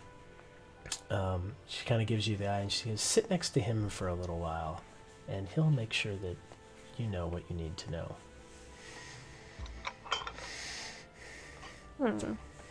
I'd say that's worth 50 gold. I hope you and your friends have a lovely evening. Oh. And then Yeah, go ahead. I saunter over to the guy by the fireplace and take a seat close to him. Mm-hmm. And as you approach, he stops looking, and he acknowledges, your approach. And do you just like go up and sit right next to him? Yep. Okay. So you sit down next to him, and he kind of turns and he says, why hello. And who may you be? Someone who I feel might be cut of a similar cloth to you, good sir. I wonder. And he kind of looks up at the bar, and the bartender, she kind of gives like the quick nod, and he turns back to you and he says, so, what is it that you wish to know about? Well, I'm sure you're aware of the odd necromantic activity going on in this city, and its possible ties to one Delthrin. Ah, yes. What I want to know is what you really think about this. Who else besides Delthrin do you think would know something this serious going on? Well, I don't know if Delthrin is behind any of this or not. However, when it comes to things of that nature, I don't really know a lot. What I can tell you, and he turns again and looks at the barkeep. He says, what I can tell you for what I'm getting paid, and from what I've heard here, is that there's a new group trying to break into this town. I believe they're referred to as the Zentarum. I don't know much about them. Only what I've heard. I've heard that they're trying to go further east. I've heard the name Westgate mentioned, that they're going to perhaps try to infiltrate Westgate and use that as a jumping off point. I have also heard that a few of their people have gone missing.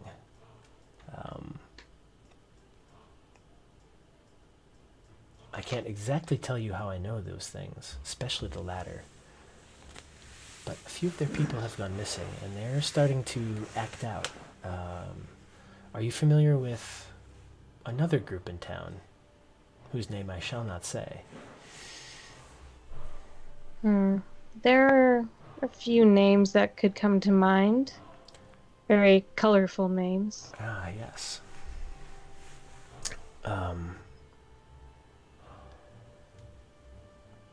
Word on the street is that they are not happy about this new group coming in to try to get into their areas, and have been taking a few people and making them go away.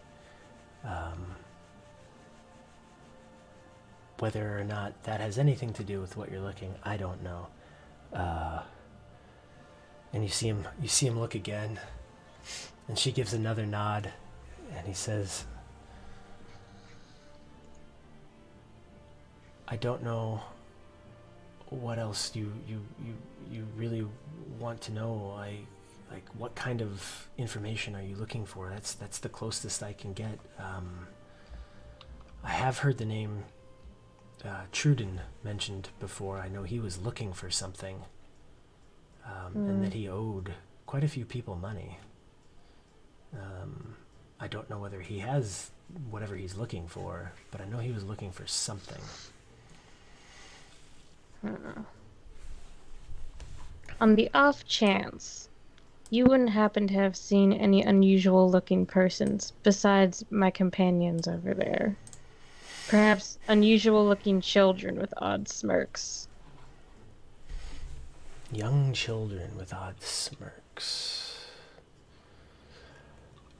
No. However, I think there may be someone I could speak to.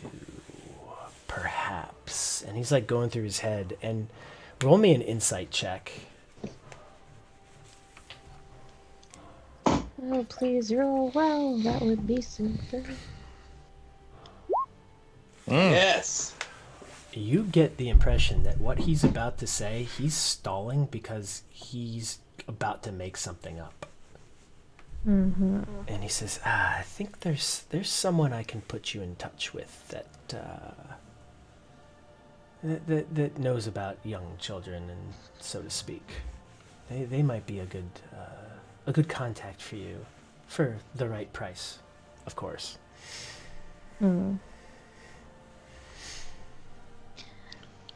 Osil kind of gets up and moves closer to the table that she's talking at, kind of looking over her shoulder a little bit closer. And he looks, and he picks up, and he acknowledges that you're sitting there. I'm just gonna stand up and say, there's always going to be a difference in quality between people like you and people like my friends. And I think for the best, you turn around, keep your back warm, and watch it. And I walk away. Okay. So where do you head back to? Back to my table. Okay. So you get back to your table, and Quill is still like smelling this brandy and like moving it around, and he's actually drinking both your drink and his drink. He's taken it from Osil. Well, when Osil moved away, he decided he was just going to start drinking both. So Quill's just sitting there, and you see him. He's still like pulling stuff out of his pocket and eating snacks. And as you're sitting there, one of the other guy that was at the table, Quill, that was there with you, has actually come up. While Osil walked away and Avion was at the other table, he kind of came up to you and he said, so, obviously you're not from here. Obviously you're looking for something. And obviously you're not good at it. What are you looking for? Who are you looking for?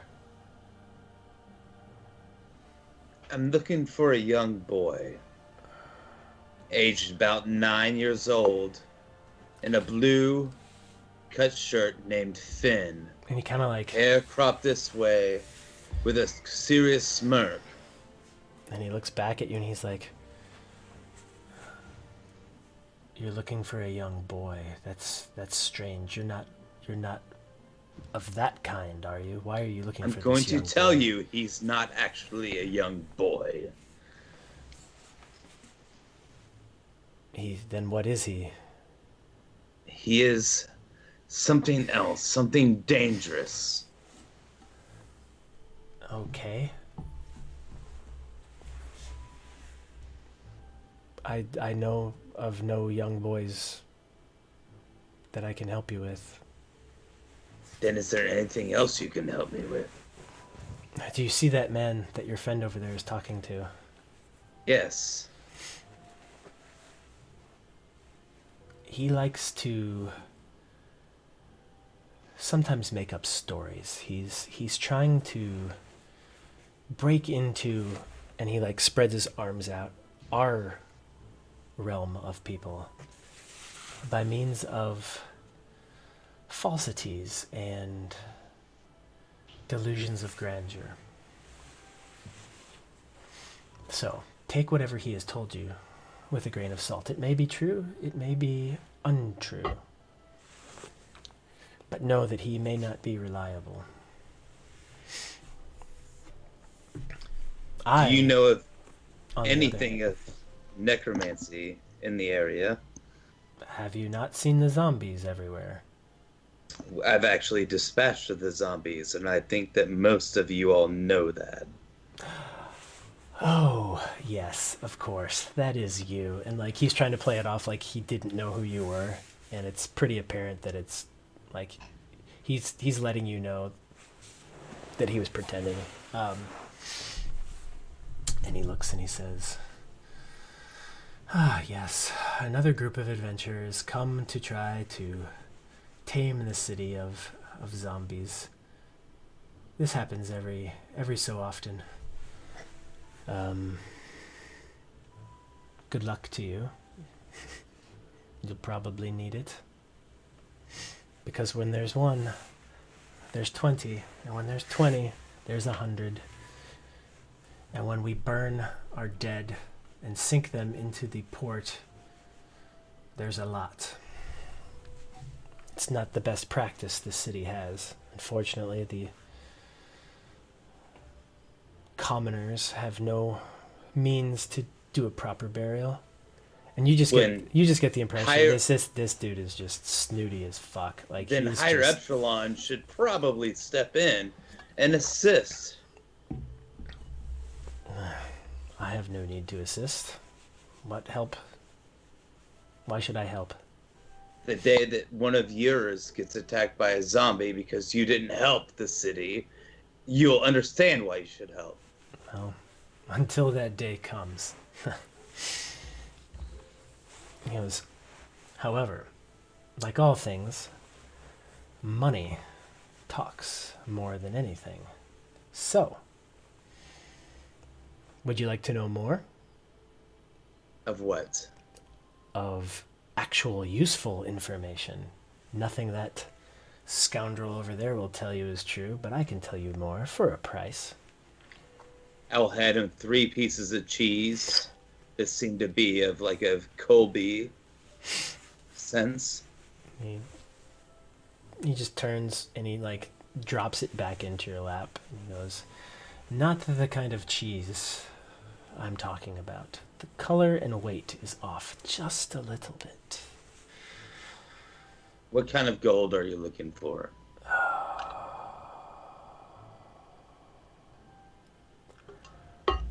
I would say for what you are seeking, a young boy with a strange haircut and a strange smirk.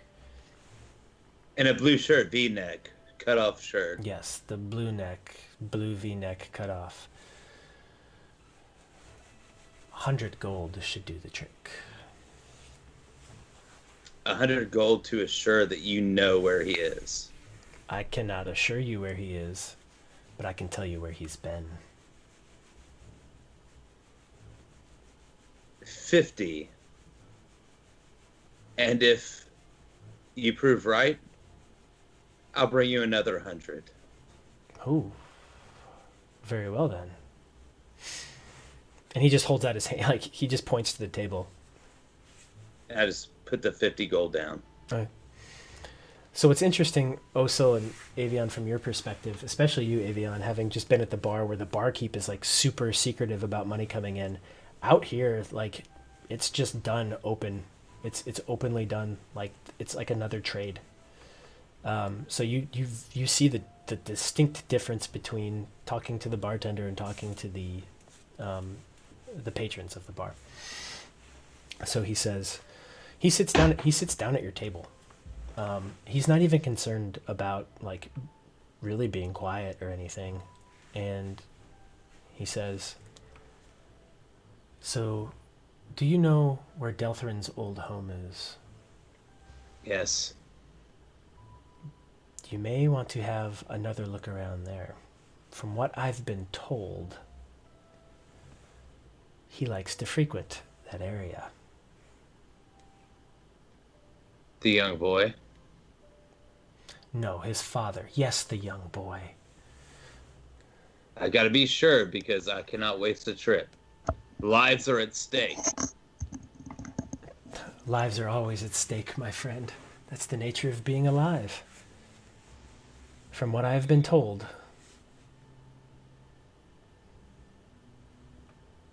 You'll want to check there. Roll me an insight check.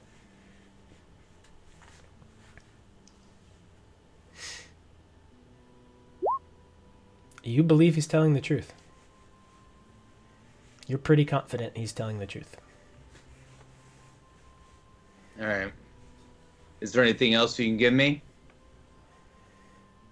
And he pats you on the back. He says, "Best of luck." And then he turns and goes back. So at this point, Avion and Oso, you come up back to the table. Quilla, we learned anything useful? Yes. Do tell. We're going to Delthrin's. And we're going to sit outside. We're going to investigate the local area. Apparently Finn has a knack of poking his head out there periodically or frequently. So, I think there's a good chance we'll see him there. Back to the scene of the crime, as it were. Yeah, which had to pay for that, so How much? 50, 100 if he's right. So 150. Well, if it proves to be useful information, we can get to the bottom of this. That'll more than pay for itself. Good. I thought you were going to judge me on that. Oh, I'm judging you, just not telling you I'm judging you. Oh. Considering I just wasted 50 gold of Osel's to be told things that we already knew, I'm in no place to judge. These people are not like Mia. They're not very good at their job. Well, let's head on to Delthrin's then and see if we can catch us young Fen.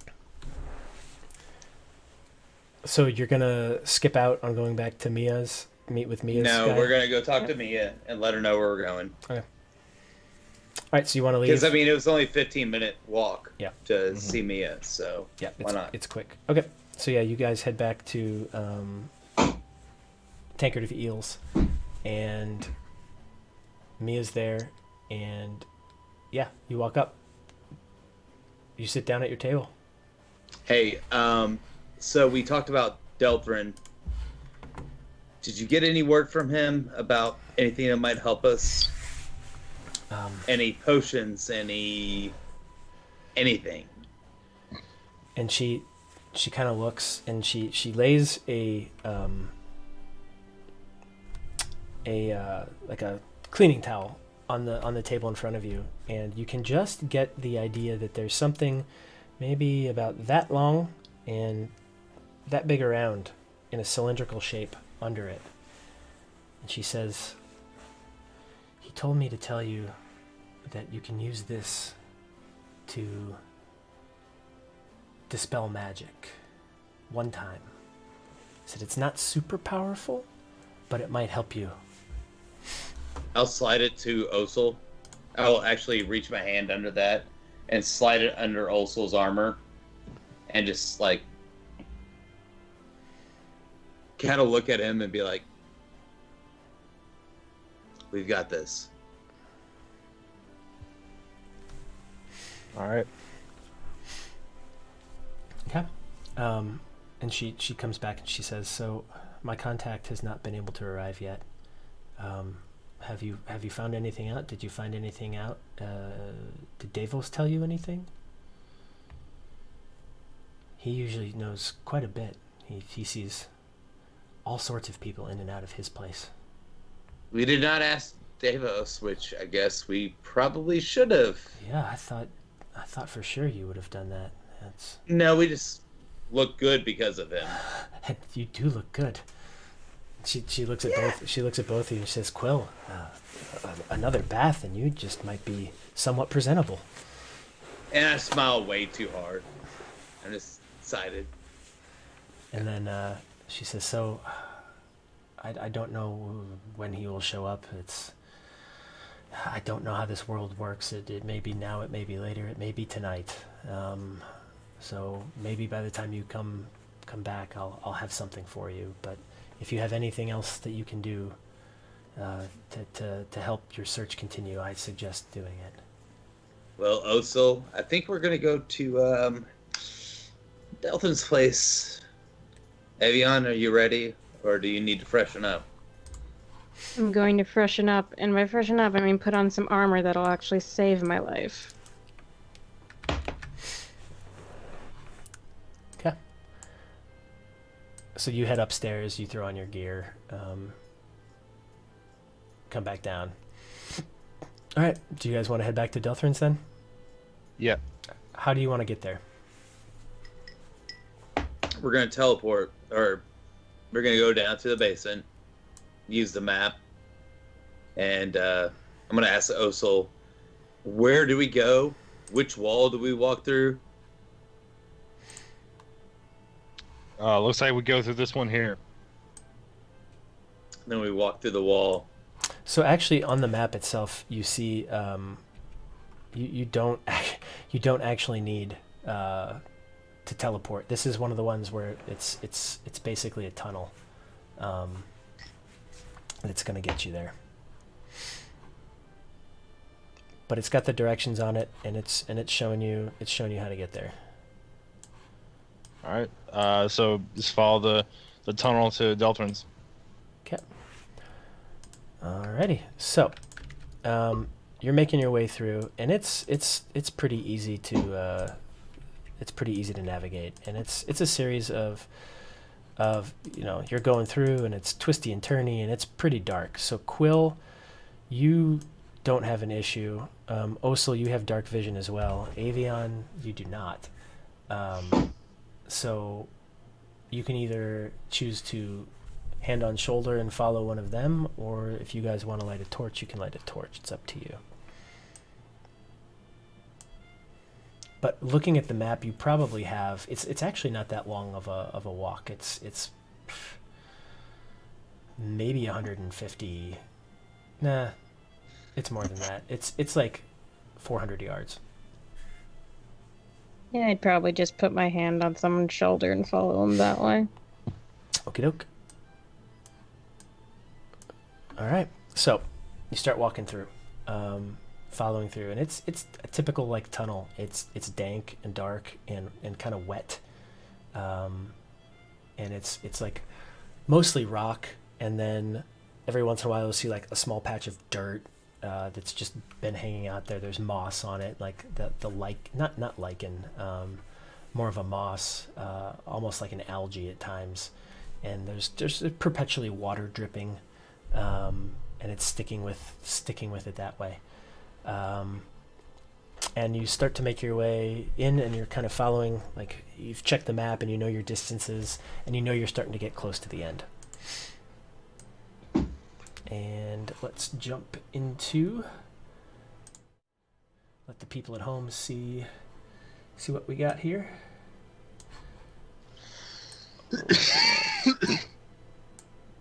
All right.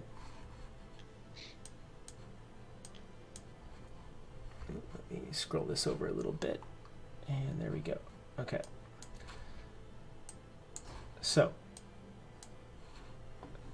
you guys start to come in, and you make your way up, and let me make sure that everybody's got everything going on here. Yep. So you guys can see what you got going on your map there. Who's leading the way, Osil or Quill? Osil is. Okay. Osil, if you want to go ahead and control your character and start moving it, you're good to go.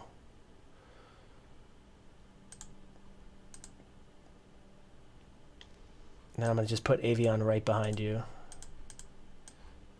Okay.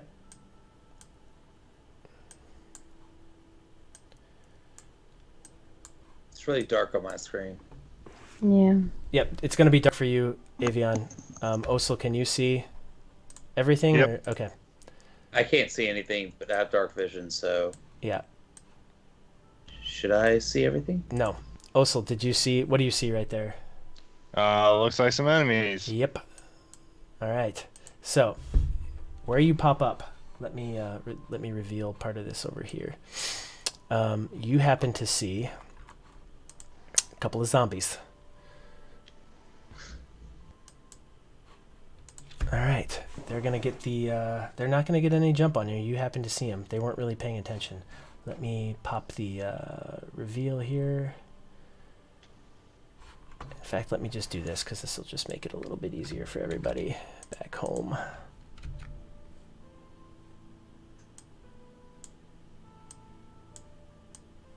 Sorry. All right. There we go. All right, Quill, can you see stuff now?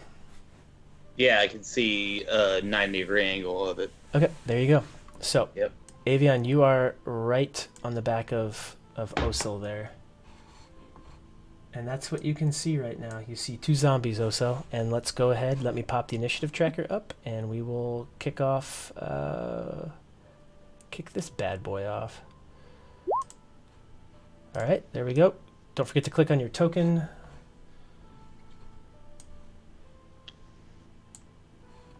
Go ahead, Avion. Roll your initial. Oh, wow. You guys crushed it. And let me pop him open and get that going real quick. Hopefully that's not indicative of everything that's coming now. Or later rolls.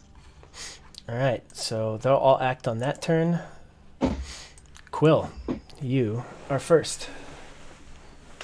All right, so I'm just gonna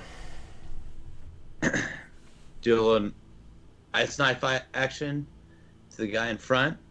I'm sorry, you're going to do what? Ice knife. Oh, okay.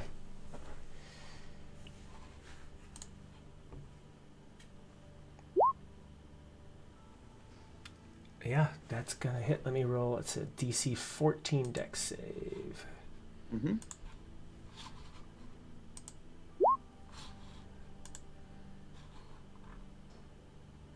All right. 18. Yep. I'm pretty sure an 18 passes that, so he makes his save, so half damage, 4 piercing, so that's reduced to 2, and then 11 cold, which reduces to 6. So 8 damage to that guy. Okay. Anything else you'd like to do? Stay where you are? I would like to maybe as a bonus action take a defensive stance in front of Avion. Yeah, you can stand there. Yep. Okay. Let's move on. Avion, your turn. Is it an action or a bonus action to light a torch so I can see? It'd be an action. Alright, I'm going to action light a torch and then use my action surge to have another action and shoot at the first zombie I see with a crossbow. Okay. So you've got a torch on, so that should have lit some things up for you right there. Yep. Okay. So you're going to attack the first guy there?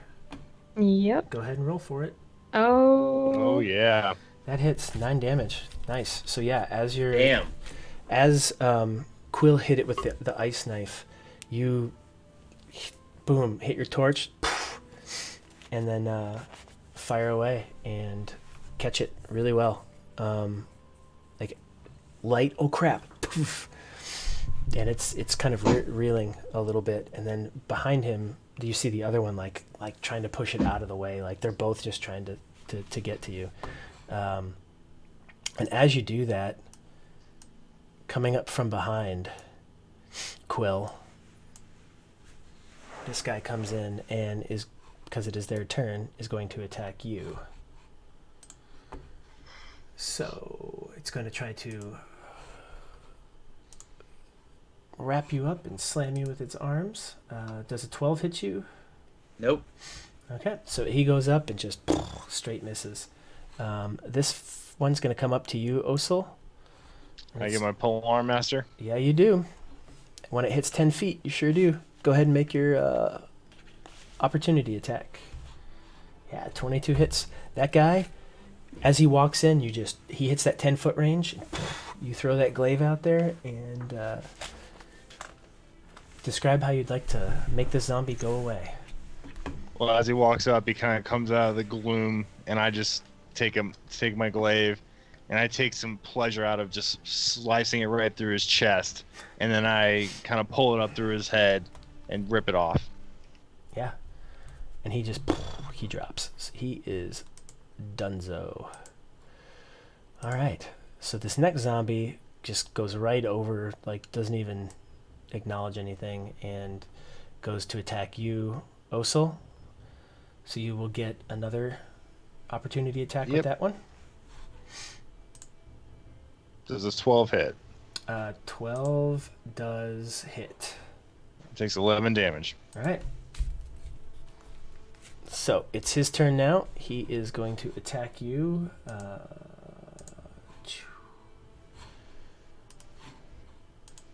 I'm pretty sure 5 does not hit you. Does not. Having taken one to the chest, he tries to swing, and he just, like, the glaive has him just far enough away that he can't reach you. All right. Now it is actually your turn, Osil. All right, well, I will glaive the zombie that just tried to attack me. Okay.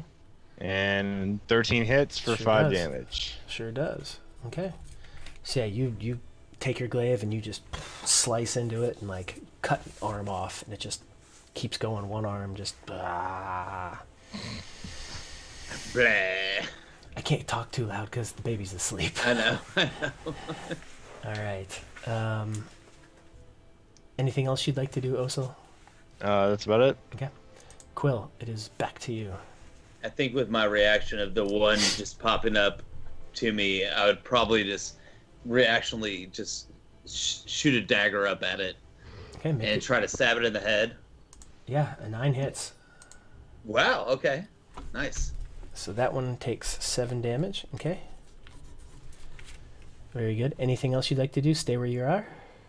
And as a bonus action, I'm just going to still have my arm up trying to protect her, which makes no sense. Yeah, it's not going to do anything. It makes no sense.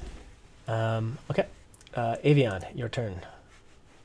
I'm going to look over at Quill and just be like, oh, that's cute. And then take a shot at the one attacking Osil. Okay. Oh. Does not hit. So you're like trying to look past Osil with your crossbow, and you're trying to get an angle, and you're holding a torch, and you just and you fire, and it just skips down, and you hear it like chip off the rocks to the side, and tink, tink, tink, tink, tink, and kind of tinker down to the end. That's all I got. Okay. Their turn. So this bro is going to attack you again, Osil. Pretty sure 19 hits you. Does hit. So yeah, after he gets closer, he almost like pushes past where his arm fell off, and he just takes his left and just throws it at your head, and he connects for 5 damage. All right. And then this one is going to attack you, Quill. And I'm pretty sure 10 does not hit you. Nope. And he swings and misses again. And that is their turn. Osel, it is your turn again.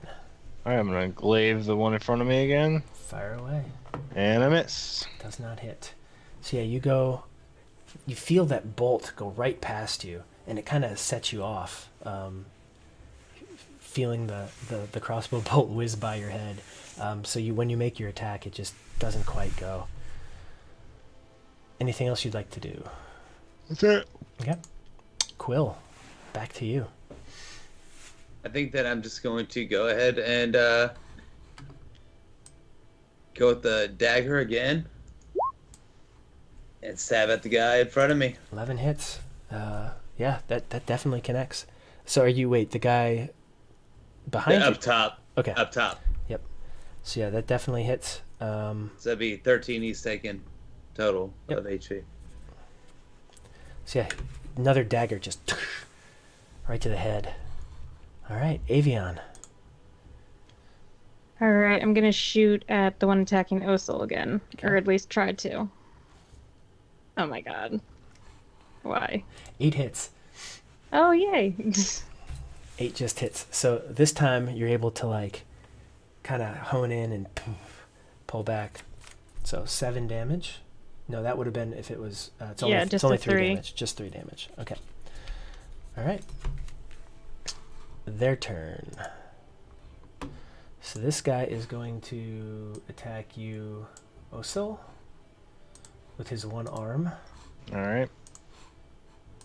Pretty sure an 8 does not hit you. Does not hit. This guy is going to attack you, Quill. 21, I'm pretty sure hits. For 2 damage. So he just rears back with his right and just comes down like hammer fist, right into your shoulder. Mm-hmm. For 2 damage. It kind of glances off. All right, Osel, you are up. All right, let's try and finish this guy off here. 18, I'm sure hits for 9 damage. And that guy goes down. So yeah, you rear back again with your glaive, and you cut through like where his other arm was, and then into his chest, and it just crumples down. And as he falls, I will take one more stab, just like stick him into the ground with my glaive, and then pull it out. Yeah. All right, Quill, it is your turn.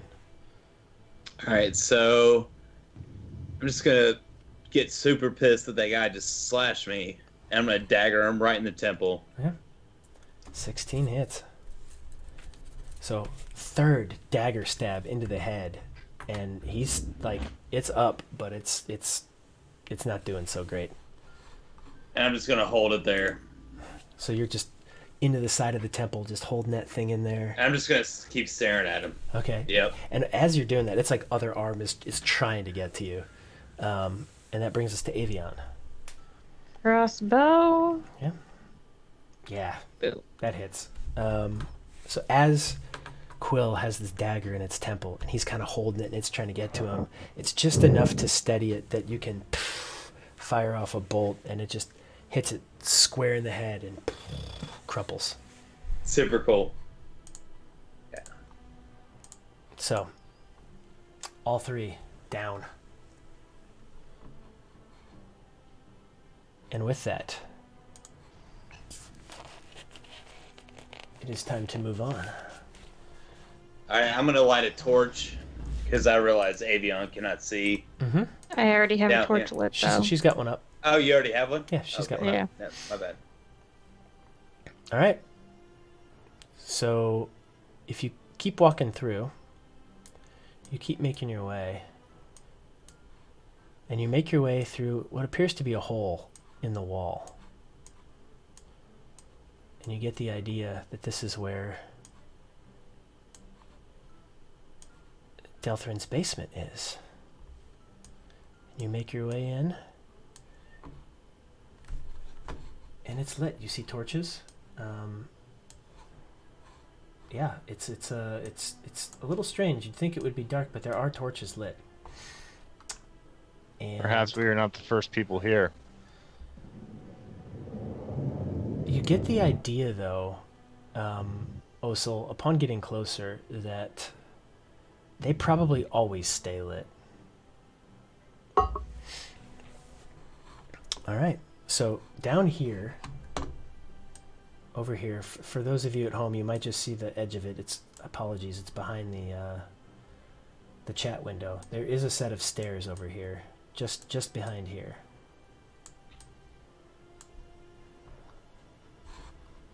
Like right over here. So, would you guys like to go up the stairs, inspect this area? What would you like to do? I'd like to do an investigation on the area that we're in. See Yeah. if we can find anything. Yeah, sure. So you look around and roll me an investigation check. Anyone that would like to look around, roll investigation.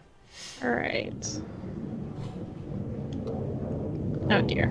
Oh my god. Wow. There's an airship going over Delthrin's home. Yeah, that keeps happening. Sorry. All right. So That's fun. 736. 736. You guys see what appears to be basically a cellar storeroom. You see casks, like crates. You see some. Strangely enough, you do see some like fresh food, almost like root cellar type stuff. So you've got like potatoes and turnips and onions and garlic, things of that nature. There's like a pile of wood back up in this corner up here, and yeah, it's just basically a storage area. All right. Havoc in Gaming, thanks for the raid. Yeah. Ooh. All right, so yeah, do you guys want to? You don't really see anything down here. It's pretty barren. Oh, so you want to lead us up the stairs? Yeah, let's go up the stairs.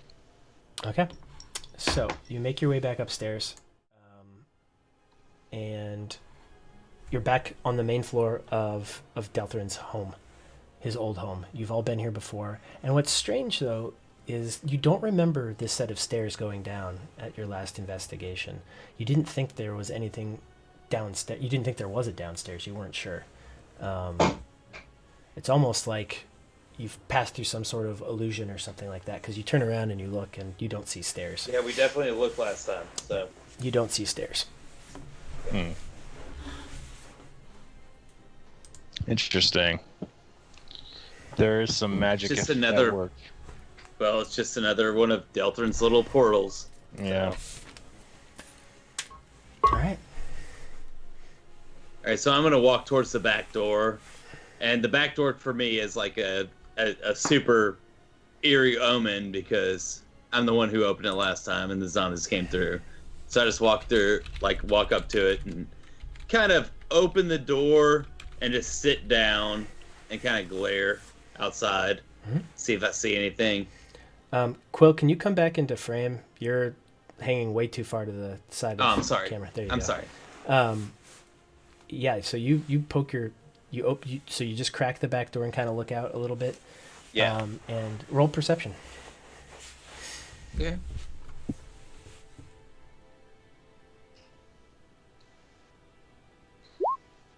Yeah.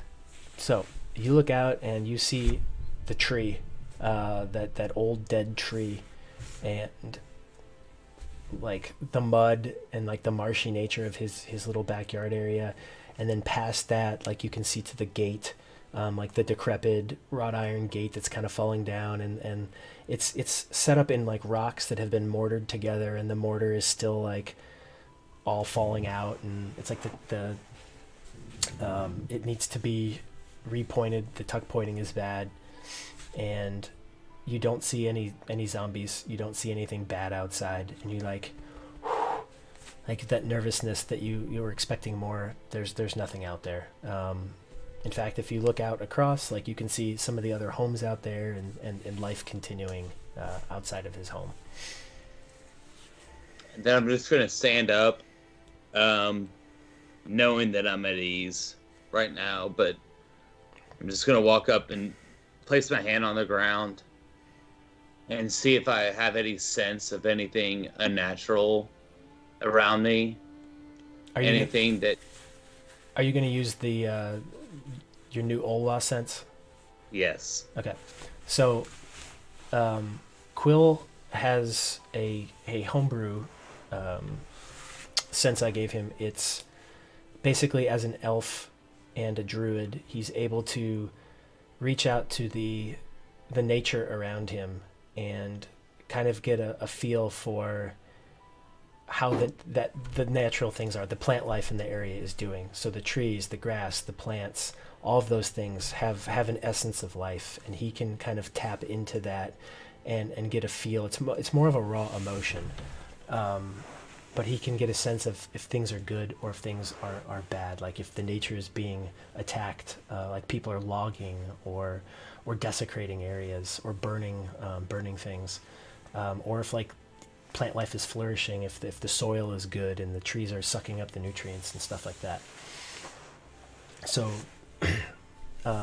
you get 1 mile per druid level, so you get a 4-mile check of this. 4-mile radius, yes. And it's tight. Like, you get the strongest sense up close, and then as you go out, it starts to get weaker and weaker.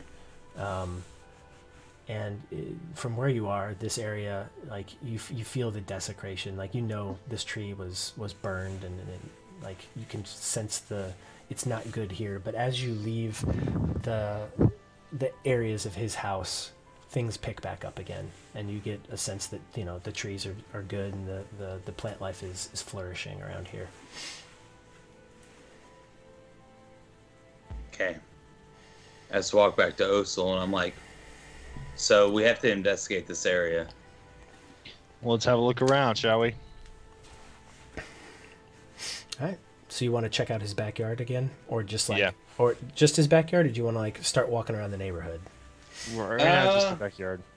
Right now, the backyard, but I think that I would like to see if we could be inconspicuous, Okay. So possibly. if you want to do that, you'll all have to roll stealth checks. Okay. Or actually, I'll let you do this. If you're trying to just act differently, I'll give you a performance check if you don't want to do stealth, because you're not really trying to hide. You're just trying to like. I will take that. I will performance take check. the stealth. Oh Yeah, god. stealth. Or either way, I suck. Okay. So. And Elliot, can you shift back over to your right? You're still I'm sorry. you're still hanging left. Thanks. So Osil, Quill, you look just as awkwardly out of place as you normally do in society.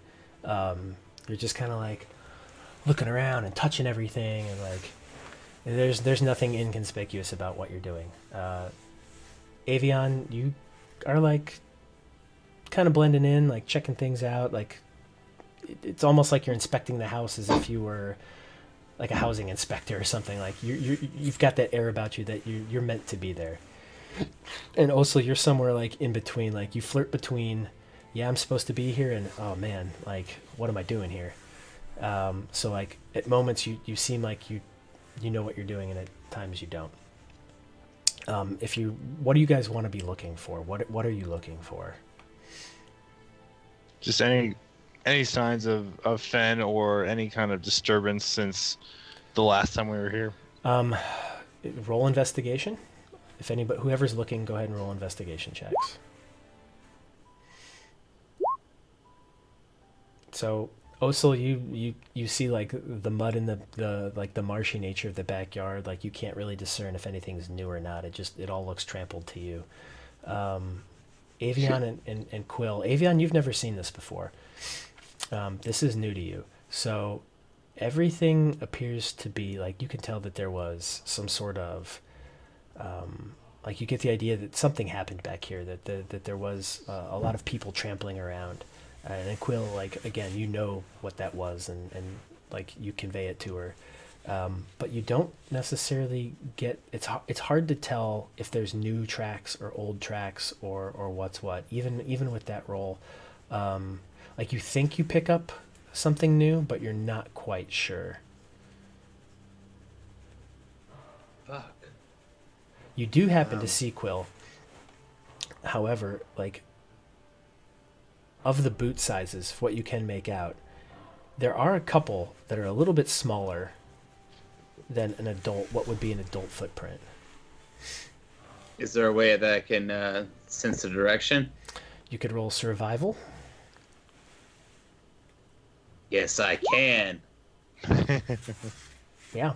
So you happen amongst all these tracks to look down and see this smaller one, and you get down on your hands and your knees and you start like following it. Like you're really close to the ground, and you don't even care that you're out of place at this point. Like it just goes to kind of how you are as a person. Like you're just hands and knees looking around, completely conspicuous, in the mud, trampling around, and it goes past from where you are, in between the back door and the tree.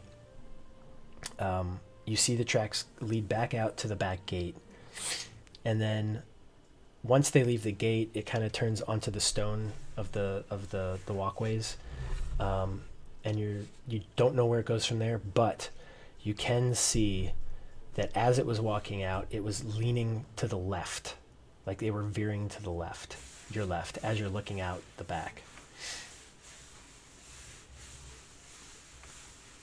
Okay. So. And from the spacing of them, it wasn't a run, it was a walk. There was, but what's interesting is there don't appear to be tracks in, it's only tracks out. Oh, so I tell him what I saw. Mm-hmm. Avion. Told her what I saw. Mm-hmm. What can we make of this, guys? Perhaps we can follow these tracks. They keep going. We definitely have to. Should I make another survival or investigation? You're not going to be able to follow them on the street. Like it just turns into rock, and there's nothing. Like there's no tracks. There's no muddy footprints. It's been quite a few days, so there's going to be nothing there that you can follow.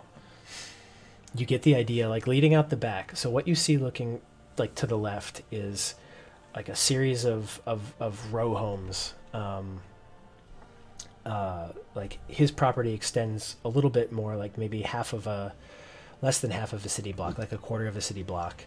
And then it turns back into row homes. And then there's it's kind of like a grid layout of a city. So you've got like streets intersecting and then row homes, down the ways. So there's a series of row homes, left and right, both sides of the street, outside of there. Also, Avion, what are we doing here? When you guys investigated this house, are you sure you investigated all of the house? Well, I mean, we never got the layouts of the cellars, but that was something now we have on the map. Yeah, we can investigate the house again for sure. Because I think there must be some way that this person has been leaving, but not visibly coming in. Whether it was just the weather that day, I don't know. But maybe there's another one of these portals that someone's been using. Is there anything on our portal charted map? So you look at the map, and there's no portal. Like it's just the tunnel in the basement. That's the only thing marked on that map for his house.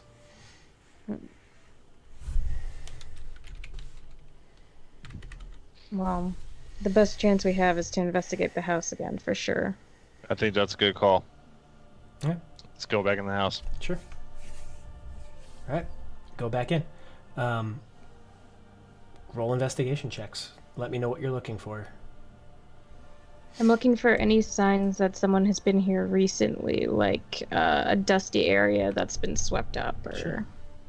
Footprints? Yeah. I'm looking for doors that have been left open or rooms that we thought were previously locked that are not. Okay, so Quill, everything looks the same to you. Nothing looks entirely different. You're like, yeah, man, I remember that. That's cool. Avion, having never seen this before, you're looking around and you see a couple of smaller footprints. As you're actually walking into the house, you do see a couple going up the steps, off to the side, like they were purposely trying to avoid the middle. And then once you come inside, it's a little dusty. Some of the dust has resettled, but you do see every once in a while what you think to be a footprint. Osil, you're not seeing any doors that were locked that were supposed to be opened or open that were supposed to be locked. It's basically as you left it.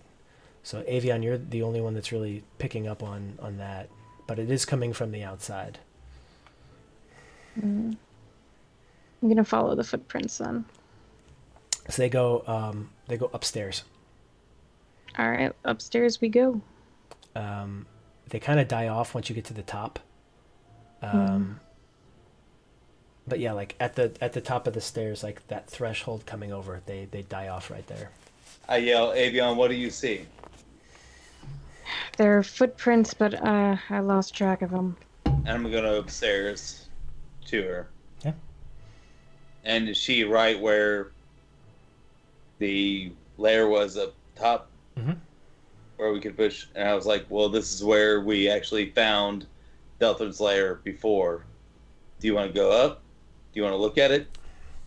Sure, maybe a fresh pair of eyes will see something. Alright, so I'm gonna boost her up. Yeah. So you boost her up. You get up there, and there's enough light. It's still light outside, so you can see. There's one window on either end, and it's like an attic where you've got like the roof lines on either side, and there's a window at either side of the house.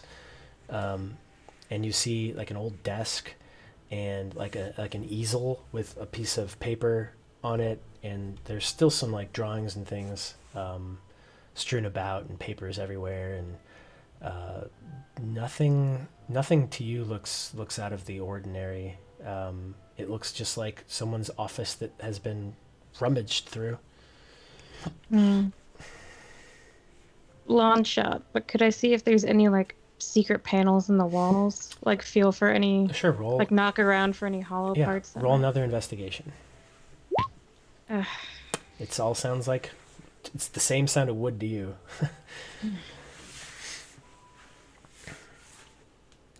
Because you've never seen it, this is what appears to be just how it was. You can't tell if anything's changed or not. Alright. Quill, why don't you go up there and see if you can see, since you were the one up there for begin with. So I'm just gonna pull myself up. Like you have to jump.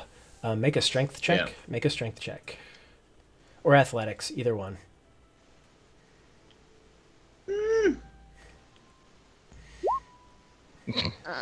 So you jump up there and you're holding on, struggling, and you start kicking your legs. I come over and I'll boost him up. Yeah. So as you're like twiddling your legs, you feel also below you and just like push you back up, and you get up and you're up there with Avion.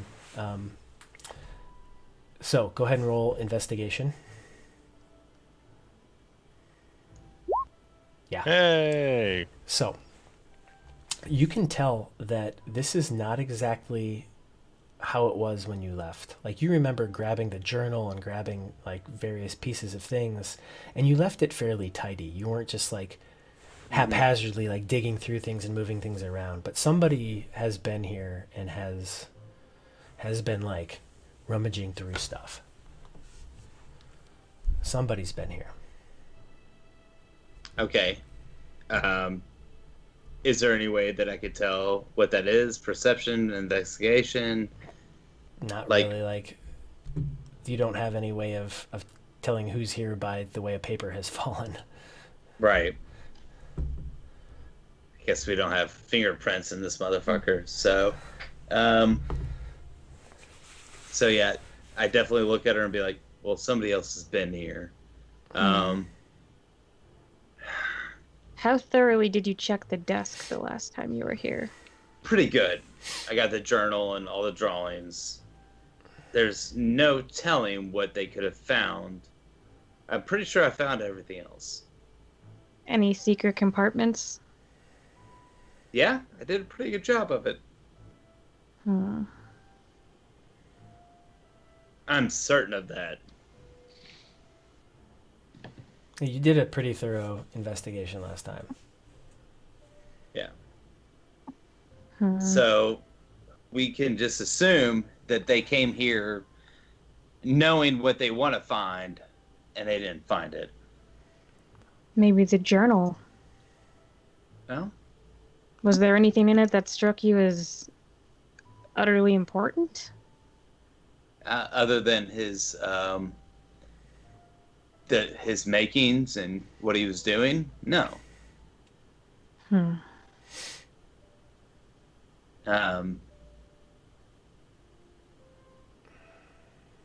I think maybe people are just maybe trying to still possibly make him look like the bad guy.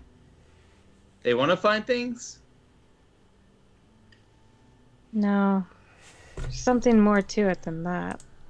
If they wanted to make him look like the bad guy, Well, they don't have to try very hard. He's a necromancer. They're just naturally hated. Are you guys gonna stay up there, or are you gonna? No, we need to go down. Okay, as you're going down, Yeah. Quill, since you're still looking around, you happen to see a little piece of blue cloth kind of on the edge, like it's snagged the hole that's up there. Like it snagged a little piece of cloth on the wood. Okay, so I'm just gonna grab it. And is it like a piece of cloth, like a thread, or like a chunk of cloth? It's like a shard of cloth. Okay. You know, I think I may have some idea what we can do with this. $5 says we could probably get Davos to identify it, and maybe we could figure out where it came from. Good idea. Genius! Okay. So you guys want to head back out then? Absolutely. Yeah. Yeah. So going downstairs, going out, looking at the map, it's actually faster for you guys to stay surface than it is to go down and then like back around. Mm-hmm. Okay. Do you guys go out so the faster way is actually to go out the back door. That's going to be the best way to go. Okay. Sure. Yeah. That's the way we go then. Okay. So you pop out the back. Yeah. I'm giant. Yeah, I had to move you Oh, back. there we go. Like you keep going back and forth. I'm just trying to keep Anything. it. Thank you, OBS. So you go out the back door. You make your way out. You go out the back gate.